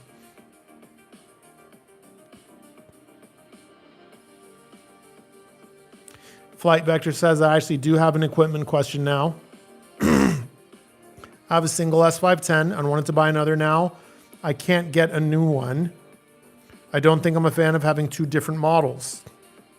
So then the question, what's the question, Flight Vector?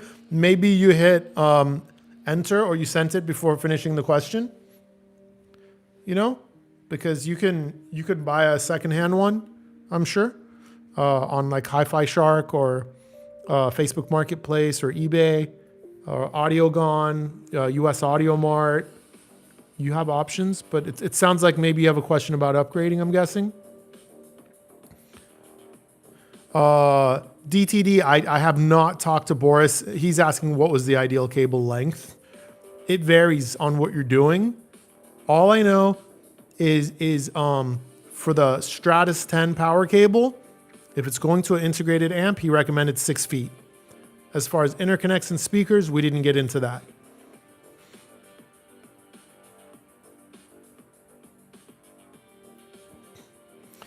Papa Kenobi says, yeah, the Hi-Fi Rose RA280 is an integrated amp. It's priced similar to the Billy and Vincent amps. Yeah, I saw it when I looked it up. He feels it's a great option at $3K. It probably is. It probably is a great option. I know people seem to like it. It's got a unique look. You know what I mean?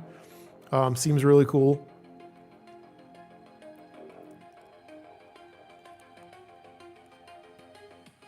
So Flight Vector is saying, I guess I'm just indecisive. I just don't like use too much, and I don't know if it would make sense for me to sell it and get two 550s. So it looks like Todd just answered your question. Todd is saying that the music room has two Rel S510s in stock still, so maybe you could buy a new one from them. You know, I'm not a fan of the music room personally, but they're everyone else seems to have a good experience with them. I didn't have a good experience with them, but yeah, do that. Or, you know, if you want, Flight Vector, you could wait for my S550 review.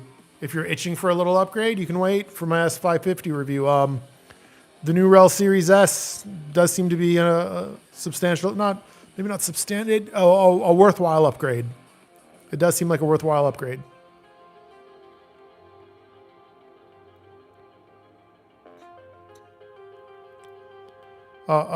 Peter's my first name, says, hats off to you, meaning happy to be here. Thanks for sharing what you discovered audio speaking. Yeah, of course, man. I'm just happy you guys, care what I have to say. 70 people in here? What's going on? How are we getting more people in here? This is crazy. You guys might not think 70 is a lot. 70 is a lot of people for a channel my size.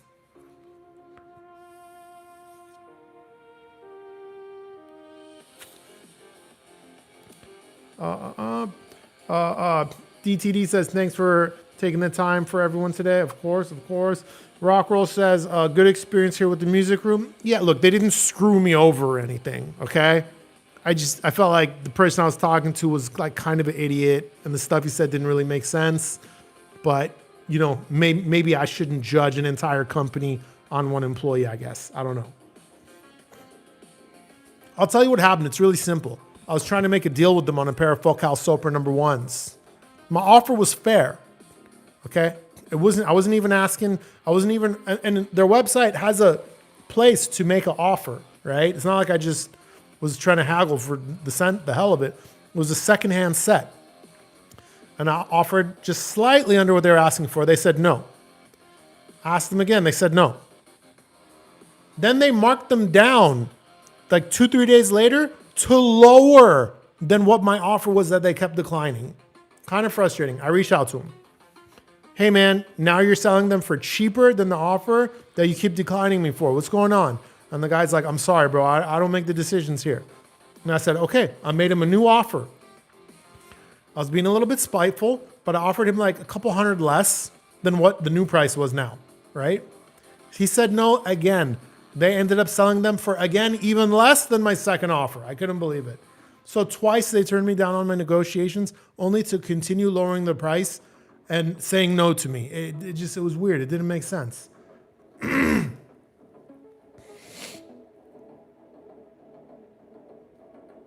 Feliciano saying, sell and upgrade. LOL. Sam Solti says, yo, Nemo, do you have anything about those old Bob Carver Sunfire subs? I've got 2 of them. I could use, or would dual SVS micros be better? There was a few different of those Sunfire subs, you know what I mean? Those have been gone for so long. I've never really heard one.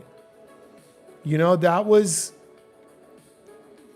an extremely unique design where he just shoved the largest drivers in the tiniest boxes with as much power as humanly possible and DSP'd the absolute living hell out of them. I can't imagine they sound very good, but I'd be willing to bet they're probably a lot louder than a micro. I don't think a micro would be better, but I would not buy an old Sunfire. Those things are like 20 years old now. And that's a subwoofer that generates a lot of heat onto itself. A lot of the amps have failed by now. I would not buy an old one. I'd sooner buy a new SVS. And keep in mind, the SVS Micro is like their sub with the least output. The SB1000 Pro is louder than the Micro.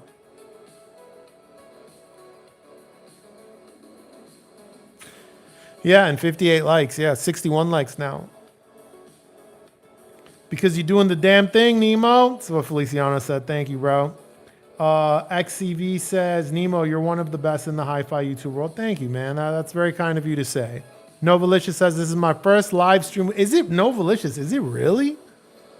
There's no way. You've been a subscriber for so long. This is the first live stream for you? It must just be the timing, bad timing. Only have caught the recordings thus far. Damn, all right. YouTube finally told you. Thank God. Thank God. Kevin Payonk says, Nemo, John Hunter is basically the guru of subwoofers. Anyone in the speaker world with that name, level of chops, but for full range loudspeakers? Oh, is it? I see what you're saying. So you're saying like John Hunter is like the subwoofer god. Is there anyone like that for towers or full range loudspeakers? I'd imagine some of the guys at Wilson, full range loudspeakers aren't my thing, but I'm sure there are experts in the field, tons of them probably. You know what I mean? Yeah. I'm not sure who they are, though. I'd say Franco Serblin was one of them, before he passed.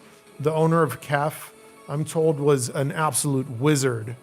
And I believe he has passed as well, but I'm sure there's quite a few people, Kevin. I just wouldn't know who they are, unfortunately, Yeah.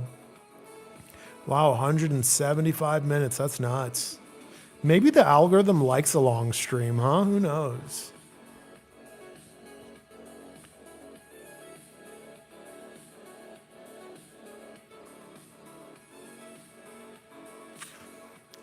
We're only 4 minutes away from 3 hours. Can we make it? I'm not going to artificially inflate it. If there's no questions, I'll call it before 3 hours. But we're so close to 3 hours. Let's see. I always wait a minute or two to see if there's any burning desires. I'd imagine this is the tail end. There's no way this thing's going more than 3 hours. I don't have it in me. I got to eat. I'm starving. This is a week off from working out. I'm not going to hit the gym this week, so I'm not going to work out today. But I am going to cook a pound of ground beef into giant meatballs and some Sweet Baby Ray's. I'm going to eat it with fresh made rice. Rick says he's never caught a live stream before either. It was fate because I really needed your advice. No problem, dude.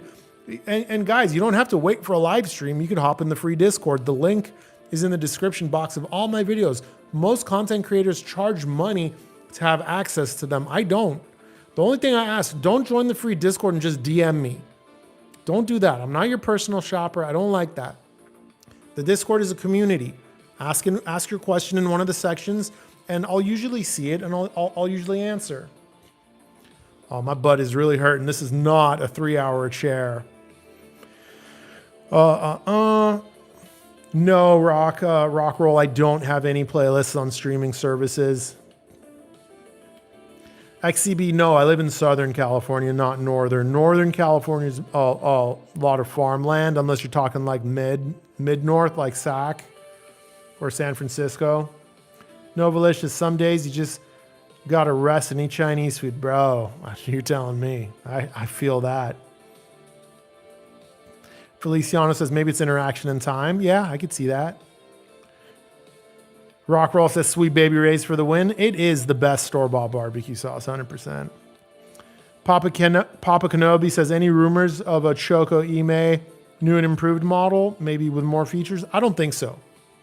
Because Kinky Studio has the EMX1 Plus for guys that want a subwoofer output and things like that.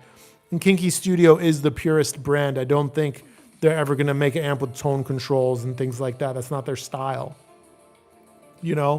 I haven't heard any rumors. The current Choco Ime is not that old either, and it's still so good. In my opinion, they could probably not upgrade it for at least another 5 or 6 years, and I would keep recommending the hell out of it. Hey OD says, do you listen to music on 2-channel primarily? I mean, yeah, how else would you listen to music? Dolby Atmos, I guess? Yeah. I'm like, everything I do is 2-channel. Like, all my systems are 2-channel. I mean, except my cars. Car stereo isn't 2-channel. It's like, you got your door speakers and subwoofers and...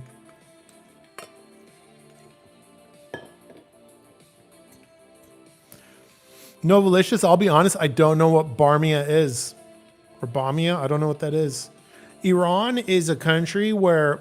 Like, just because someone's from Iran, it doesn't mean they're familiar with all the foods, right? Because, like, it's very regional, right? It's very regional. There's certain things that, certain phrases, certain ways of talking, certain foods that maybe are just from the north. And if you're not from the north, you just never had those. I've never had that. Like, my buddy's wife is Persian, and he always eats these foods, and he sends me pictures. And his wife is, like, from a different part of the country that my family's not. And I always tell him, I'm like, bro, I don't know what that is. Your wife is from like a very different part of the country. It's the same country, but like, I don't know what any of these dishes are. I've never seen them. I've never had them.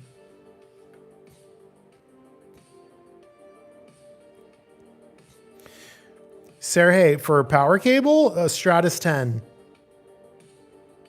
Stratus 10 was the power cable I got from Wire World.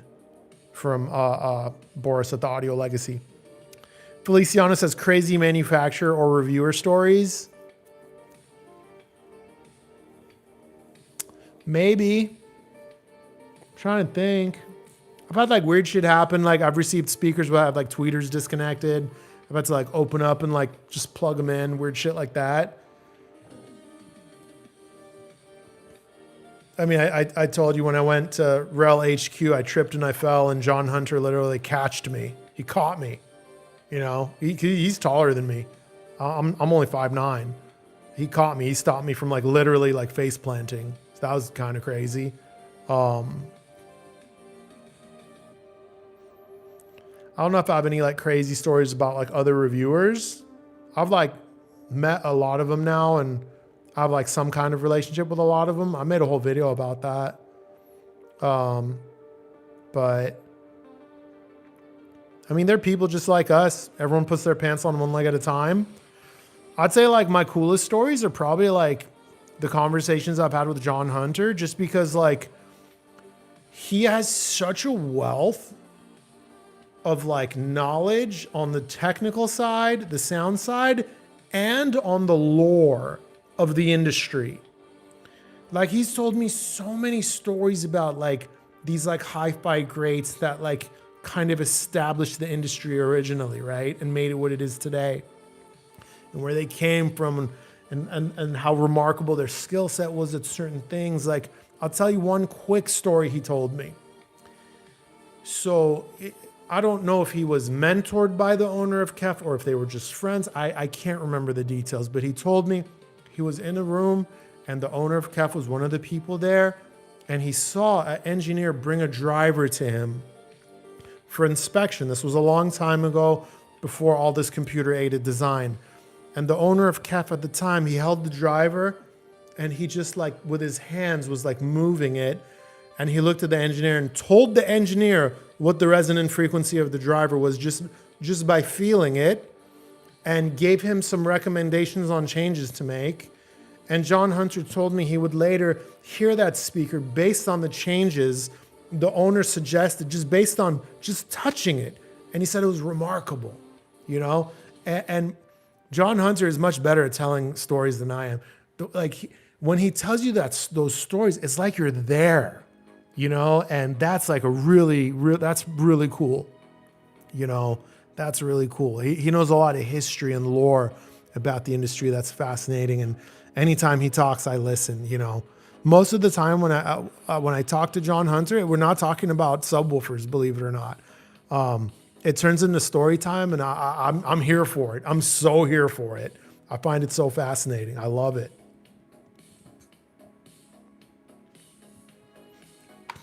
It's also crazy to me that he being the owner of the company, he'll even like give so much time, you know, to me, and you know, tell me those things and answer my technical questions. I really appreciate it, man. I already know now someone's going to hear this and be like, oh, that's why he recommends Rel so much. And, you know, him and John Hunter are best friends. And, you know, it's going to say some stuff like that, which I never said we're best friends, by the way. We're not. You know what I mean?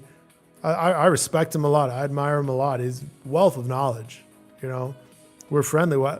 If he was in town, would I go have dinner with him? 100%. Why wouldn't I? You would too. You know, guys, we have crossed the 3-hour threshold. Oh my goodness.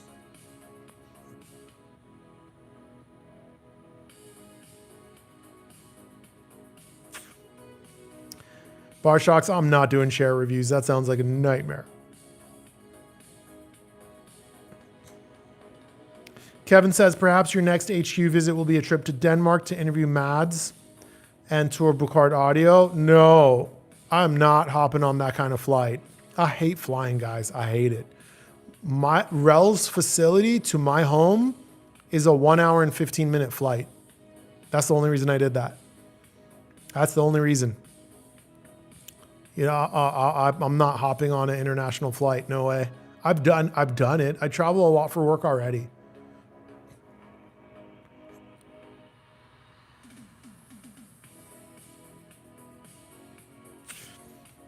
MRP, do you think there's any benefit to having matching subwoofers if you're using something like Dirac? Yes. Yes. I still think you should match your subwoofers. I think it's very important, actually. And I'm not the only one who thinks that. I've talked to Shane Lee about that from the channel formerly known as Spare Change. And he too is about that life. Now, it doesn't mean you can't not match. You know, but like I know like their waveforming, the Trinov waveforming, for example, which is like an extremely advanced version or a similar software, but very advanced, calls for matching subwoofers even. Or it's ideal if you use matching. Matt Wright says, Nemo, would you consider yourself a collector? Absolutely not. I'm the opposite of a collector. I have a rule. If I don't use a speaker for more than a year, it gets sold, I get rid of it. It doesn't matter how much I love it. Recently, I sold the ATC SCM11. You guys know how much I love that speaker. I love it, but I didn't use it for a year. It had to go. It had to go. I do not like having excess of things.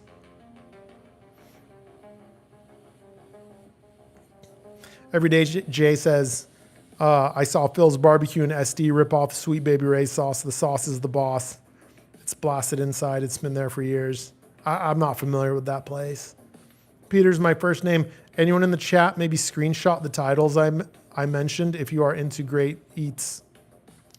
DTD says, are you going to get the Kinky Dazzle to test and review? Yes. When? I'm not sure. I believe there's only one review sample. I think I'm second in line. I might be third. My channel's smaller, so I usually tell manufacturers, like, by all means, I tell them this. Please send it to a bigger channel first if you want to. You don't have to send it to me first or even second. I don't mind being later, you know, because, you know, it's for promotion. These guys are trying to sell units, and I want to support them. So I tell them, if it's between me and a bigger channel, please send it to the bigger channel first. I don't mind. As long as I review it at some point, I'm happy.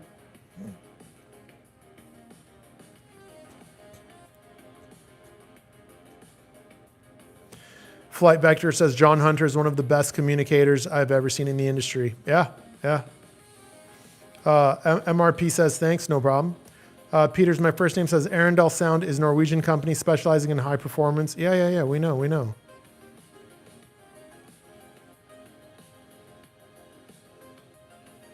I've reviewed Arendal, bro. I mean, I've reviewed it. It's more neutral, clean and clear sound. No, Rick, I haven't used the Eclipse 10 speaker cable. I haven't. Boris can answer that question if they're stiff or not. I wouldn't know. The only speaker cables I use are the Zoo Option, which is it's an insane budget pick. And then I use my custom Maze Audio Ref 4s. Novalicious Nemo, would you ever get floor standing speakers if you moved into a different or bigger place? No, I don't like the way they look. Aesthetically, I find the look of bookshelf speakers on stands to be aesthetically pleasing. Feliciano, whenever you're down in San Diego, check out Hodad's Burger on Broadway. I never go that way. You know, there's nothing in San Diego for me. I do like a good burger. I'd rather have a cheeseburger almost over anything else. I love a good cheeseburger. Even an average cheeseburger. I love cheeseburgers. Maybe I'll make cheeseburgers today. Maybe that's what I'll do with the meat. I think I'm going to do that. Rod Kong, what's up, dude? You're catching the tail end of the stream. We are past the 3-hour mark, but welcome. Kevin says, understandably, Rel does one thing and they do it arguably do it best. But can you imagine if they decided to put their heart and soul into expanding into building a line of loudspeakers? It'd probably be really good.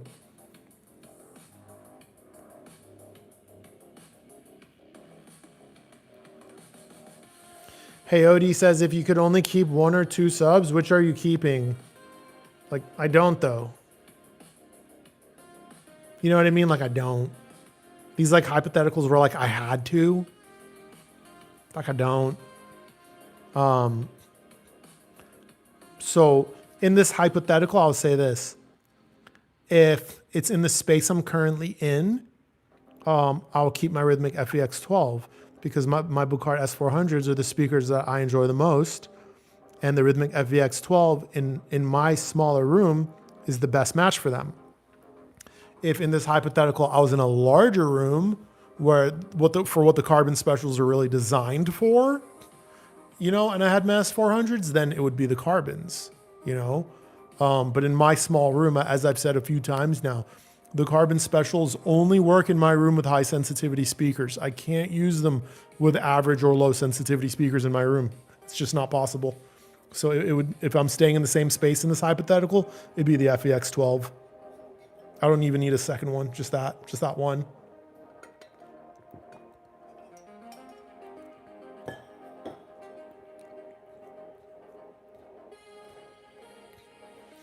Matt Wright says, hey Nemo, how picky are you about the gasoline you put in your vehicles? I mean, I only use 91. I would never put anything but 91 in my cars. My S7's a twin turbo V8. You know what I mean? My R8 V10's a high compression, 8,500 RPM screaming V10.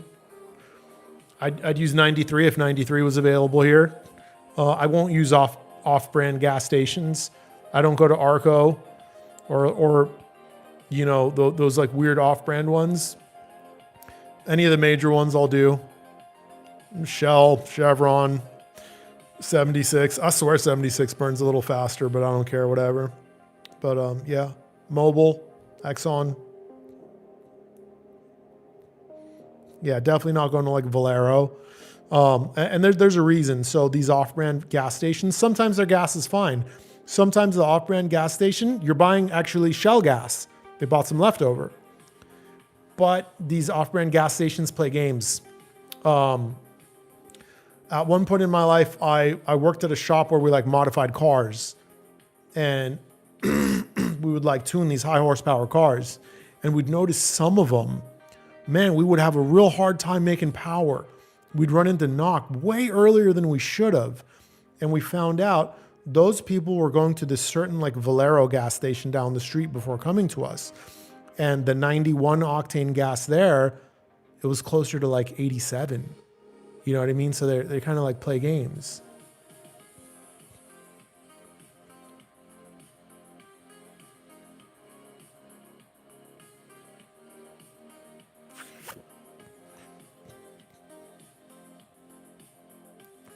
James Terzani's priced out of most stuff he wants. I get it. I think we all have stuff we want that we can't afford. You know what I mean? That's kind of a part of life.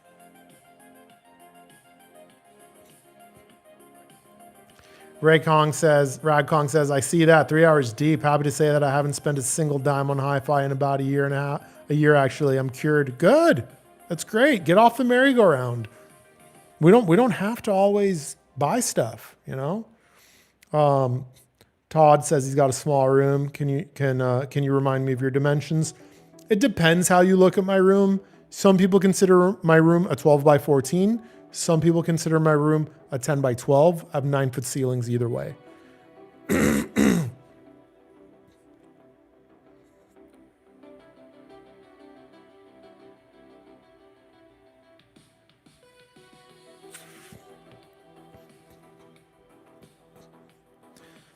Flight Vector's asking what I hate about flying. It's very uncomfortable. I'm not a super tall guy, so I fit even in economy just fine. And I can afford business class, no problem, but I'm too cheap to spend the money because like your average business class ticket is like $2,000. And it's hard for me to spend money on things like that because it's like not tangible and then it's just gone. It's just a few hours. So my cheap ass is always going economy. And I'm kind of like wide, you know what I mean? So like, I really don't fit in the seats very well. And like, not trying to be weird, but like, you know, I got like down, like my quads are big. Like I'm like, I got a booty on me. You know what I mean? Like I kind of don't fit that well, man. It's like really uncomfortable. And then like, I feel bad for the people next to me. So I'm like this the whole time, you know, cause I'm not trying to bump into them, you know, and it's just really uncomfortable. It's a shame because flying is this technological marvel and we've ruined it because of human greed. And the sad thing is space travel is going to be the same way. One day we're going to be space capable, but it's not going to be cool. It's not going to be like Star Trek. We're going to shove people into these little tiny compartments like cattle, the same way we do on planes. And we're going to take this thing that should be remarkable and we're going to ruin it.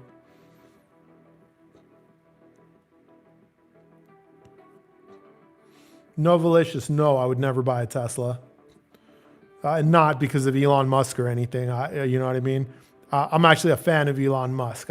I like quirky, crazy people. I think it's all right. I think it's all right. Politics aside, you know? Yeah, what's FSD? I don't know what FSD is, bro. But yeah, look, Teslas are fast, but like I'm not here for just horsepower. If I was here just for horsepower, I'd have upgraded the turbos on my S7 and had 1,000 horsepower already. I'd have gone twin turbo on my R8 and had 2,000 horsepower already. It's not all about horsepower and how fast you're going. My cars are fast, don't get me wrong. Horsepower matters, but it's the way it's delivered. I find Teslas to be sterile, dry. If a car is only fast, it gets boring quick. The R35 GTR is the same way. The Hellcats are the same way. They go fast really well, and it's all they could do. Those are one-trick ponies. And you get bored of it because there's no emotion to it. There's no soul to it. Big complaint a lot of people have about current BMW M cars as well. You know, when acceleration becomes the one thing that makes it amazing, it gets old quick. But like my R8, it's like, there's like a sound to it. There's a tactility in the shifting of the paddles. There's vibrations you feel in the car. Like it's an orchestra. There's beauty to it, you know?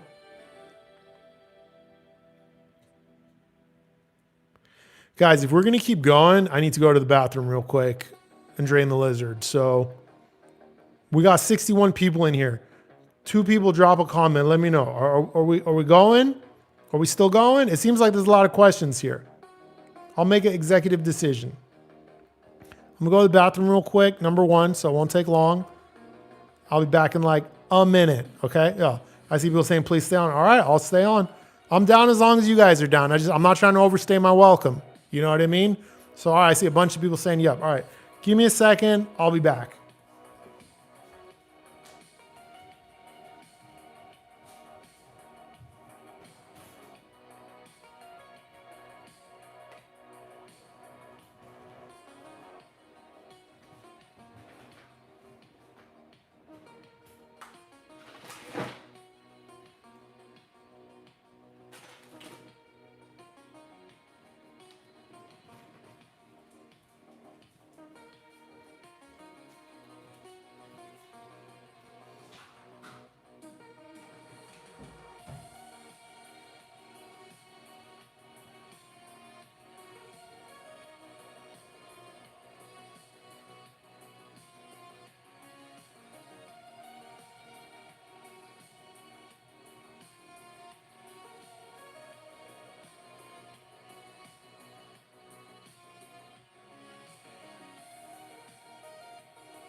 Had to get a beverage too. You guys already know the number 1 beverage of Nemo propaganda, Waterloo strawberry sparkling water is the best one. It is the best one. If I was on a deserted island and I could only have one type of drink, it's going to be this. I live off this stuff. I think I spend probably $100 a month on this sparkling water. I'll take a sponsorship from them. I will sell out for Waterloo sparkling water, guys. I promise. Imagine reviewing a subwoofer and cut to an ad read. This video is brought to you by today's channel sponsor, Waterloo Sparkling Water. Crisp, delicious, refreshing. Buy a Waterloo Sparkling Water today at your local grocer. Oh, so good. All right, where did I leave off?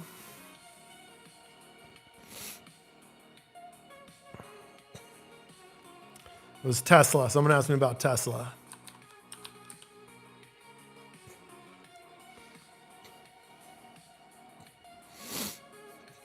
Feliciano says feels like Shell burns faster than Chevron. I've heard that too. Rockroll says he put together his dream system in his price range and now for some reason doesn't listen to it much. For some people, it's about the journey.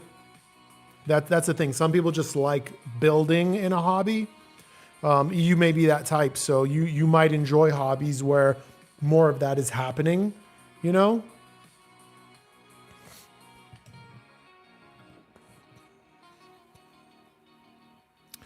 Yeah, he said he enjoyed the journey. Barshka says, I'll worry about that when I'm done with my system too. Oh, that he'll get sick of it?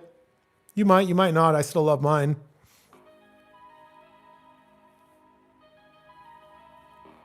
Yeah, so Roxanne, a lot of it was chasing the sound. That's the thing. Some people fall into that, yeah.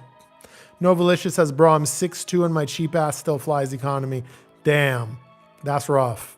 That's rough. I was once sitting next to a guy who was 6'8" in economy. His legs had to be in the aisle. They just wouldn't fit. It was insane. Asian fella too. He must have been a giant back home. Like 6'8" is a giant here in America. I can't imagine.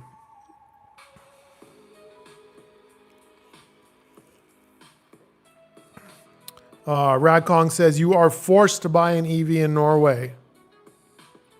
Sorry to hear that. They have almost no gas cars, and the gas cars they sell have 200% tax and fees to make it impossible to buy ICE cars. I'm really sorry to hear that. Flota says, how much tighter of a sound does the E15 HP2 have over the FV15 HP2? How does the output compare? Well, generally speaking, a single vented sub has twice the output of its sealed counterpart. You know what I mean? Rhythmic also tells us this information. We could go to their website. The E15 HP compared to the FV15 HP, it's more than double. Wow. 7 dB louder. That's more than double. That's considerably more than double.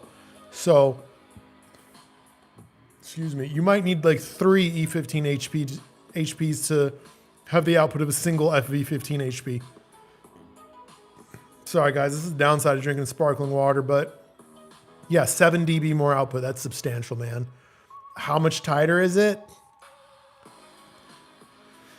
I don't know, man. I mean, it's tighter. The rhythmic vented subs are already tighter than most brand sealed subs. So, you know what I mean? Does that make sense? Like, Rhythmic's vented subs already sound better than almost everyone else's sealed sub except Rel. That's how good their vented shit is. So, like, how tight do you need it to be, right? That's what I would say.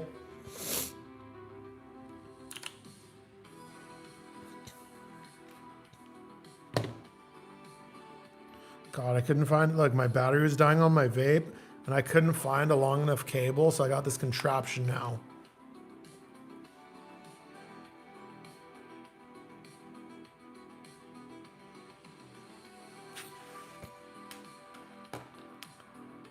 Rockroll says electric turbos are interesting. Engineering Explain just did a video on the Porsche with one. Yeah, I saw that. Yeah, that is interesting stuff. I'm okay with a mixed system. I just don't like the EV only approach. I think it's actually terrible for the environment.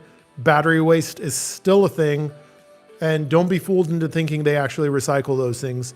One of those like Vice style shows went deep into the recycling industry, and they found something like only 4% of a battery pack's material is actually recycled. The rest goes to a landfill. 96% of it.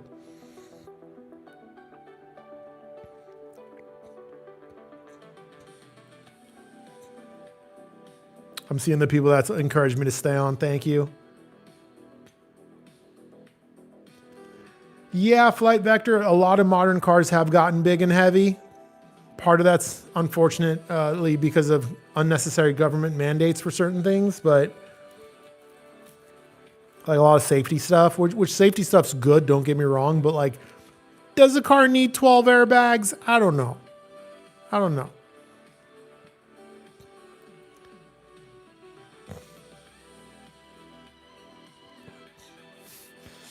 Carston says, take the camera down to the kitchen when you make the cooking, when you do your cooking. No, I'm not doing that. No way.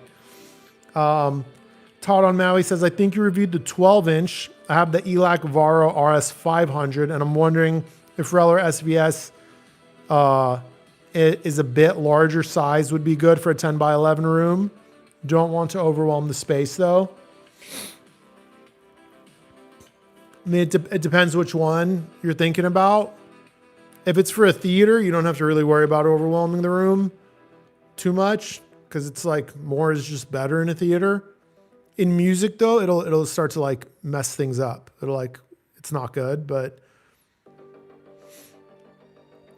like a RS 500, I mean, it's a 10, yeah. It's a compact sub. So the thing you're going to gain the most by stepping up to something like a Rel 1205 Mark II, for example, which is not that much bigger, is effortlessness and sense of scale.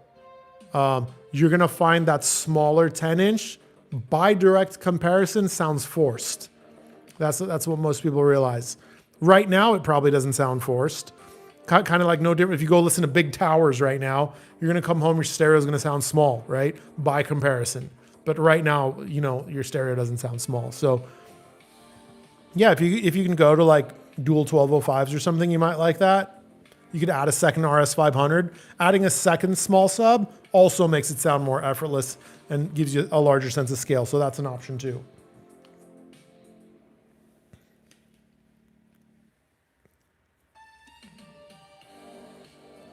Novalicia says, Nemo, I find that audiophiles are often into cameras or watches or cars or all of the above. Do you know if John Hunter is into watches since he's half Swiss? Are you into any other hobbies? I know John Hunter's into cars.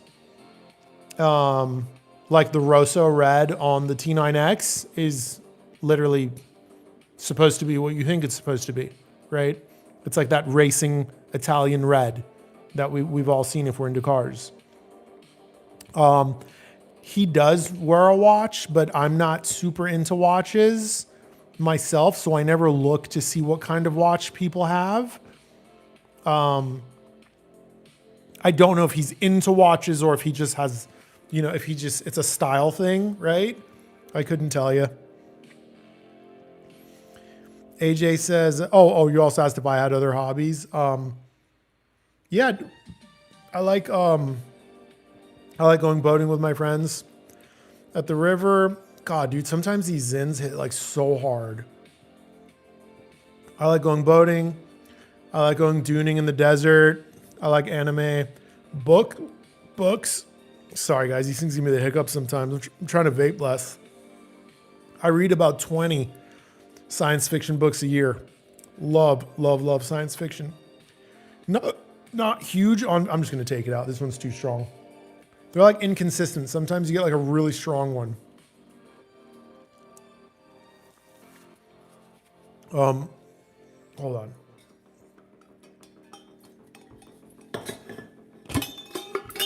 I'm gonna do this crazy thing. I mix my water with sparkling water.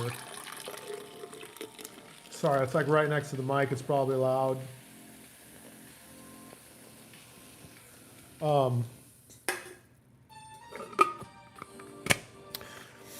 not super into video games, but I will play like 1 or 2 a year. Usually, like if there's a Star Ocean remake, I played Claire Obscure Expedition 33 recently. Certain games with grand stories I'll play, but only 1 or 2 a year.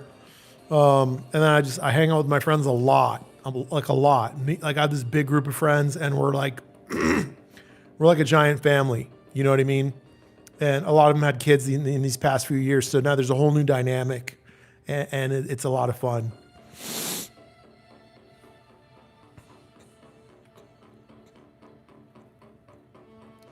AJ says, being hyper aware of the driving experience feels the same as appreciating high-end audio. A little MGB brings an incredible smile factor regardless of the space. Yeah. Yeah, like I'm one of those people, like when I'm driving a car, I'm aware of the gearing, how the transmission shifts, the suspension, what it's doing, the engine, everything. Like there's certain cars I won't buy because the car is great, but the gearing is wrong. Or the way the car shifts is not up to my standards. I don't like it. That's how picky I am with cars. Or sometimes the sound, like the Porsche GT3, phenomenal car. Everyone loves it. It's an influencer car, right? Almost bought one. The 991.2, 2018. It was a white one. But I test drove it. I test drove a 991.1 also and a 992.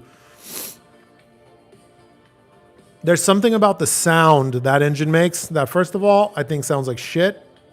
And second of all, sounds very forced. And it makes the car feel like it's really having to work hard. The car doesn't feel very effortless to me. The 992, the newer one, does feel more effortless, but it still sounds like it's struggling, and I don't like that. When I rev out, when I test drove the Audi R8 V10, and I revved it out, effortless, sounds effortless, powerful. The roar of the V10 is phenomenal. But the 911 GT3, it just felt like forced by direct comparison, and I didn't like that.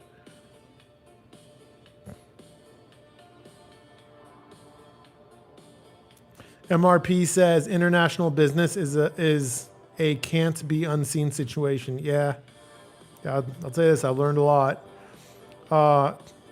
No, Rock. No, Rhythmic does not have a phone app. Maybe you're new to like following my work, bro, but these subs that I love so much, like the Rel and the Rhythmic, the thing that makes them so great is they don't have a phone app. That's one of the reasons they sound so good, and they are so good, because they're not using DSP, so they're not crushing the fine detail. They're not making the subwoofer sound somewhat monotone. They're not sacrificing leading edge clarity. These are all analog designs. It's what makes them so good. Feliciana says, those people would probably love to have you as a sponsor, LOL. Who? Oh, Waterloo for the water? The sparkling water? I hope so. If anyone knows them, tell them to get a hold of me, man. I'll do an ad read.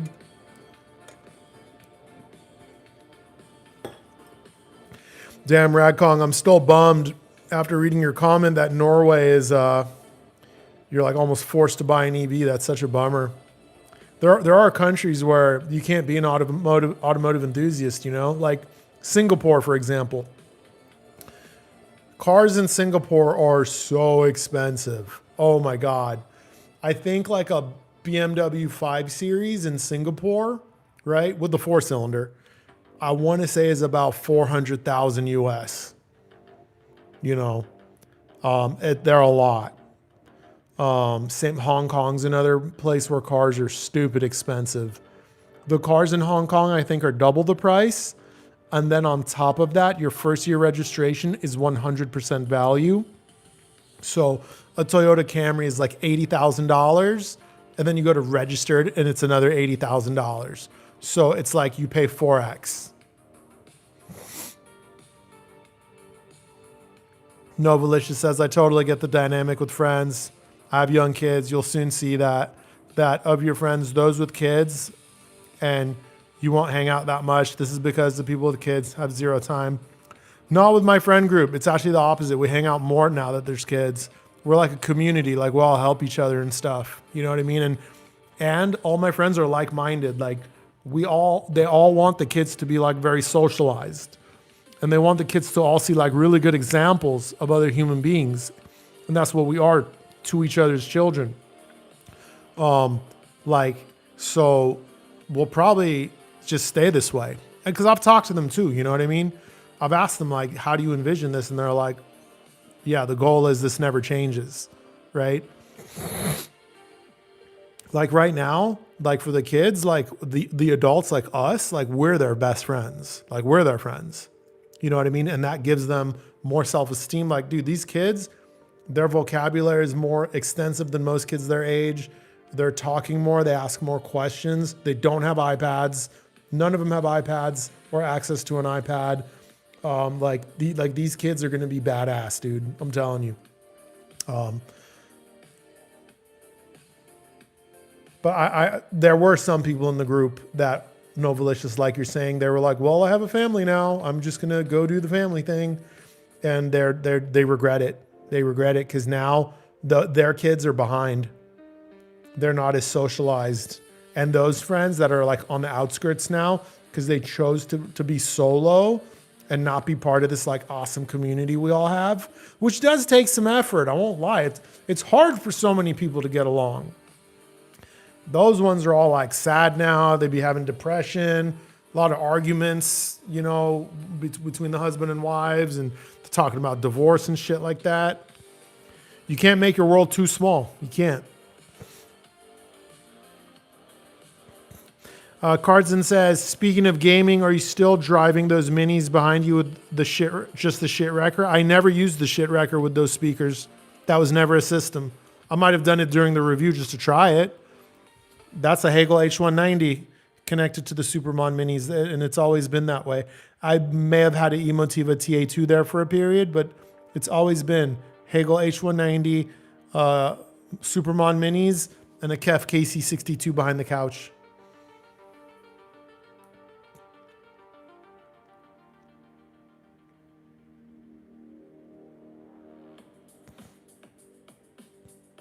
Yeah, the shit records, I sold those after the review. I bought them to review them and I sold them afterwards. There was a subscriber waiting. Like he reached out to me on Discord, I think, and he was like, hey, are you going to sell the records when you're done? Or he was asking me a question about them. And I was like, hey, like I'm going to sell mine when I'm done with them. Like for this price, if you want, I'll probably be done in like a month or two. It's totally up to you. Or you can buy new ones. And he's like, no, I'll wait. He's like, I like a deal. And he waited for me to finish my review. And as soon as I was done, he hit me up and bought them.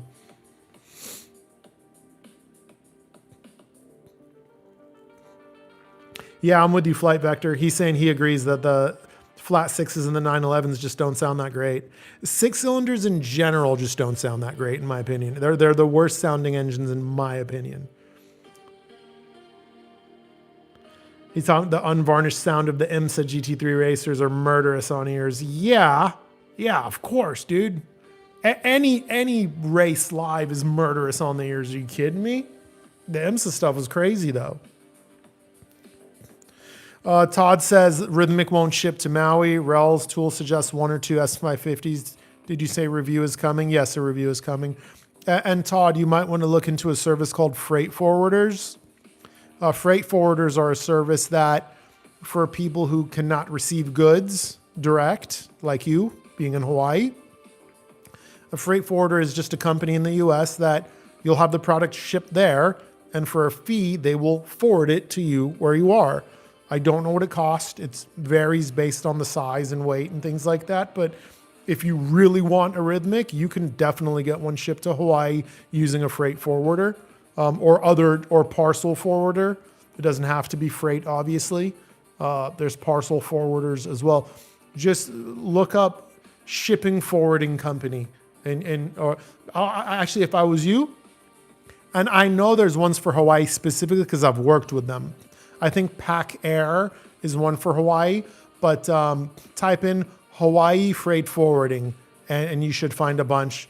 And you could even find some that are owned by Hawaiians because that's a thing. There are certain things you can't get on the island and you have to use a forwarding service. Nemo propaganda knows weird things.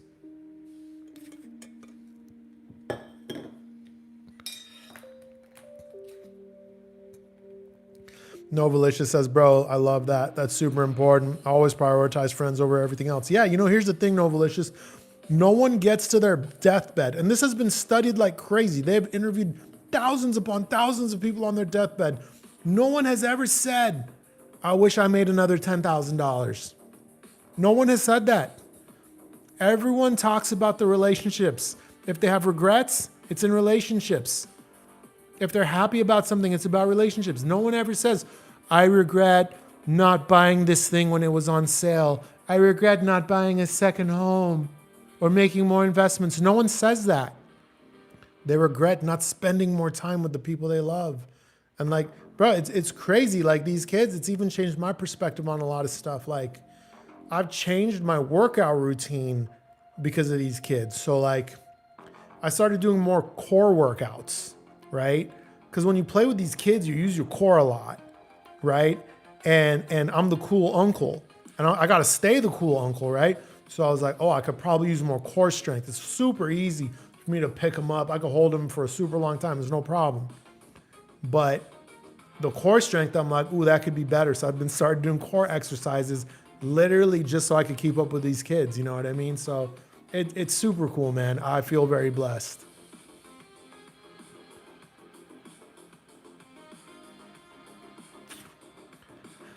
Barshka says he was behind Murcielago recently when it idles. It sounds like a lawnmower so bad, but even a bit of gas makes it sing. Yeah, I mean, so that's a V12 at idle. If he had his valves closed, yeah, it's going to sound a little like artificially muffled because it is. Then when you step on it, the valve's open and it's going to sing. Feliciano's going to get some food. Enjoy it, bro. You tuned in for the bulk of this stream, so all good, bro. Get that food. XCB says the Hagel H390 is so much better than the H190. Totally different build. Yeah, so that's an interesting thing. I've heard this from a lot of people that Hagel doesn't have a house sound. Each one of their models sounds a little different. Like I've heard the H120 is more exciting. The H190 is more like neutral, slightly just barely warm and a little bit smooth. I don't know what the 390 sounds like, but there's no house sound. Each model has its own sound. That's really interesting.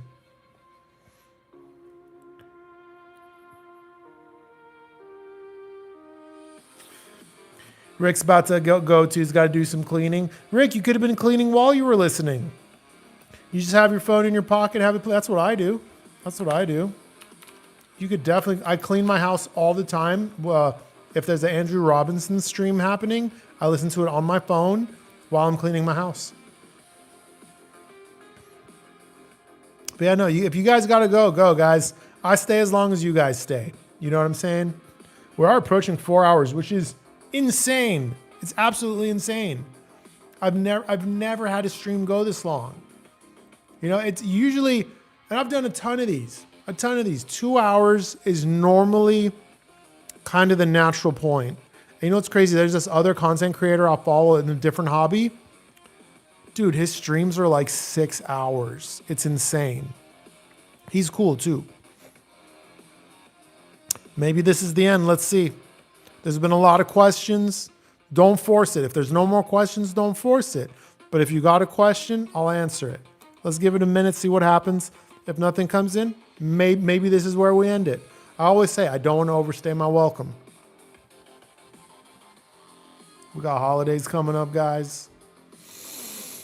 I'm looking forward to it. Get to see my uncles. They're a lot of fun. They're cool people. 2 of them don't get along, unfortunately. Politics, you know, they decided to fight about that like 7 years ago. 7 years ago, and they still haven't forgiven each other. It's such a bummer. So I know one of them won't be there. Yeah, Peter is my first name saying, yep, that's what I'm doing now, cleaning and listening. Yep.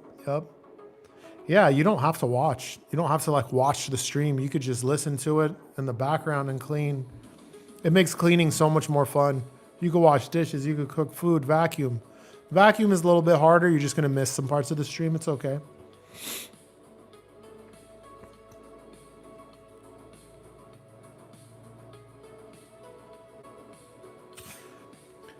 Well, guys, I think that's it. I think that's the stream. I mean, geez, 224 minutes, 3.7 hours. That's insane, man. That is insane, you know. But we did it, you know. We did it. We had fun. So look, guys, enjoy your holidays. We got Thanksgiving coming up. Don't forget, if you're thinking of buy something, wait. Black Friday is coming up. There's going to be some deals. We talked about a lot of subwoofers. A lot of you guys look like you're looking to get a subwoofer. Rhythmic, probably not going to do a deal. Rhythmic never does a deal. Rel usually does some deals. Series S, we're probably not going to see a deal. I don't think we'll see a deal on Series S. If we do, it should be small because it's new. It just came out. Series HT tends to see some deals sometimes on Black Friday. SVS tends to have outlet specials. Some in recent year, last year I think they did discount some new models. We'll see what happens though. But wait, be patient. Flight Vector saying your stream is the perfect one for me. Not too many people, but enough to keep a nice conversation going. Yeah, that's how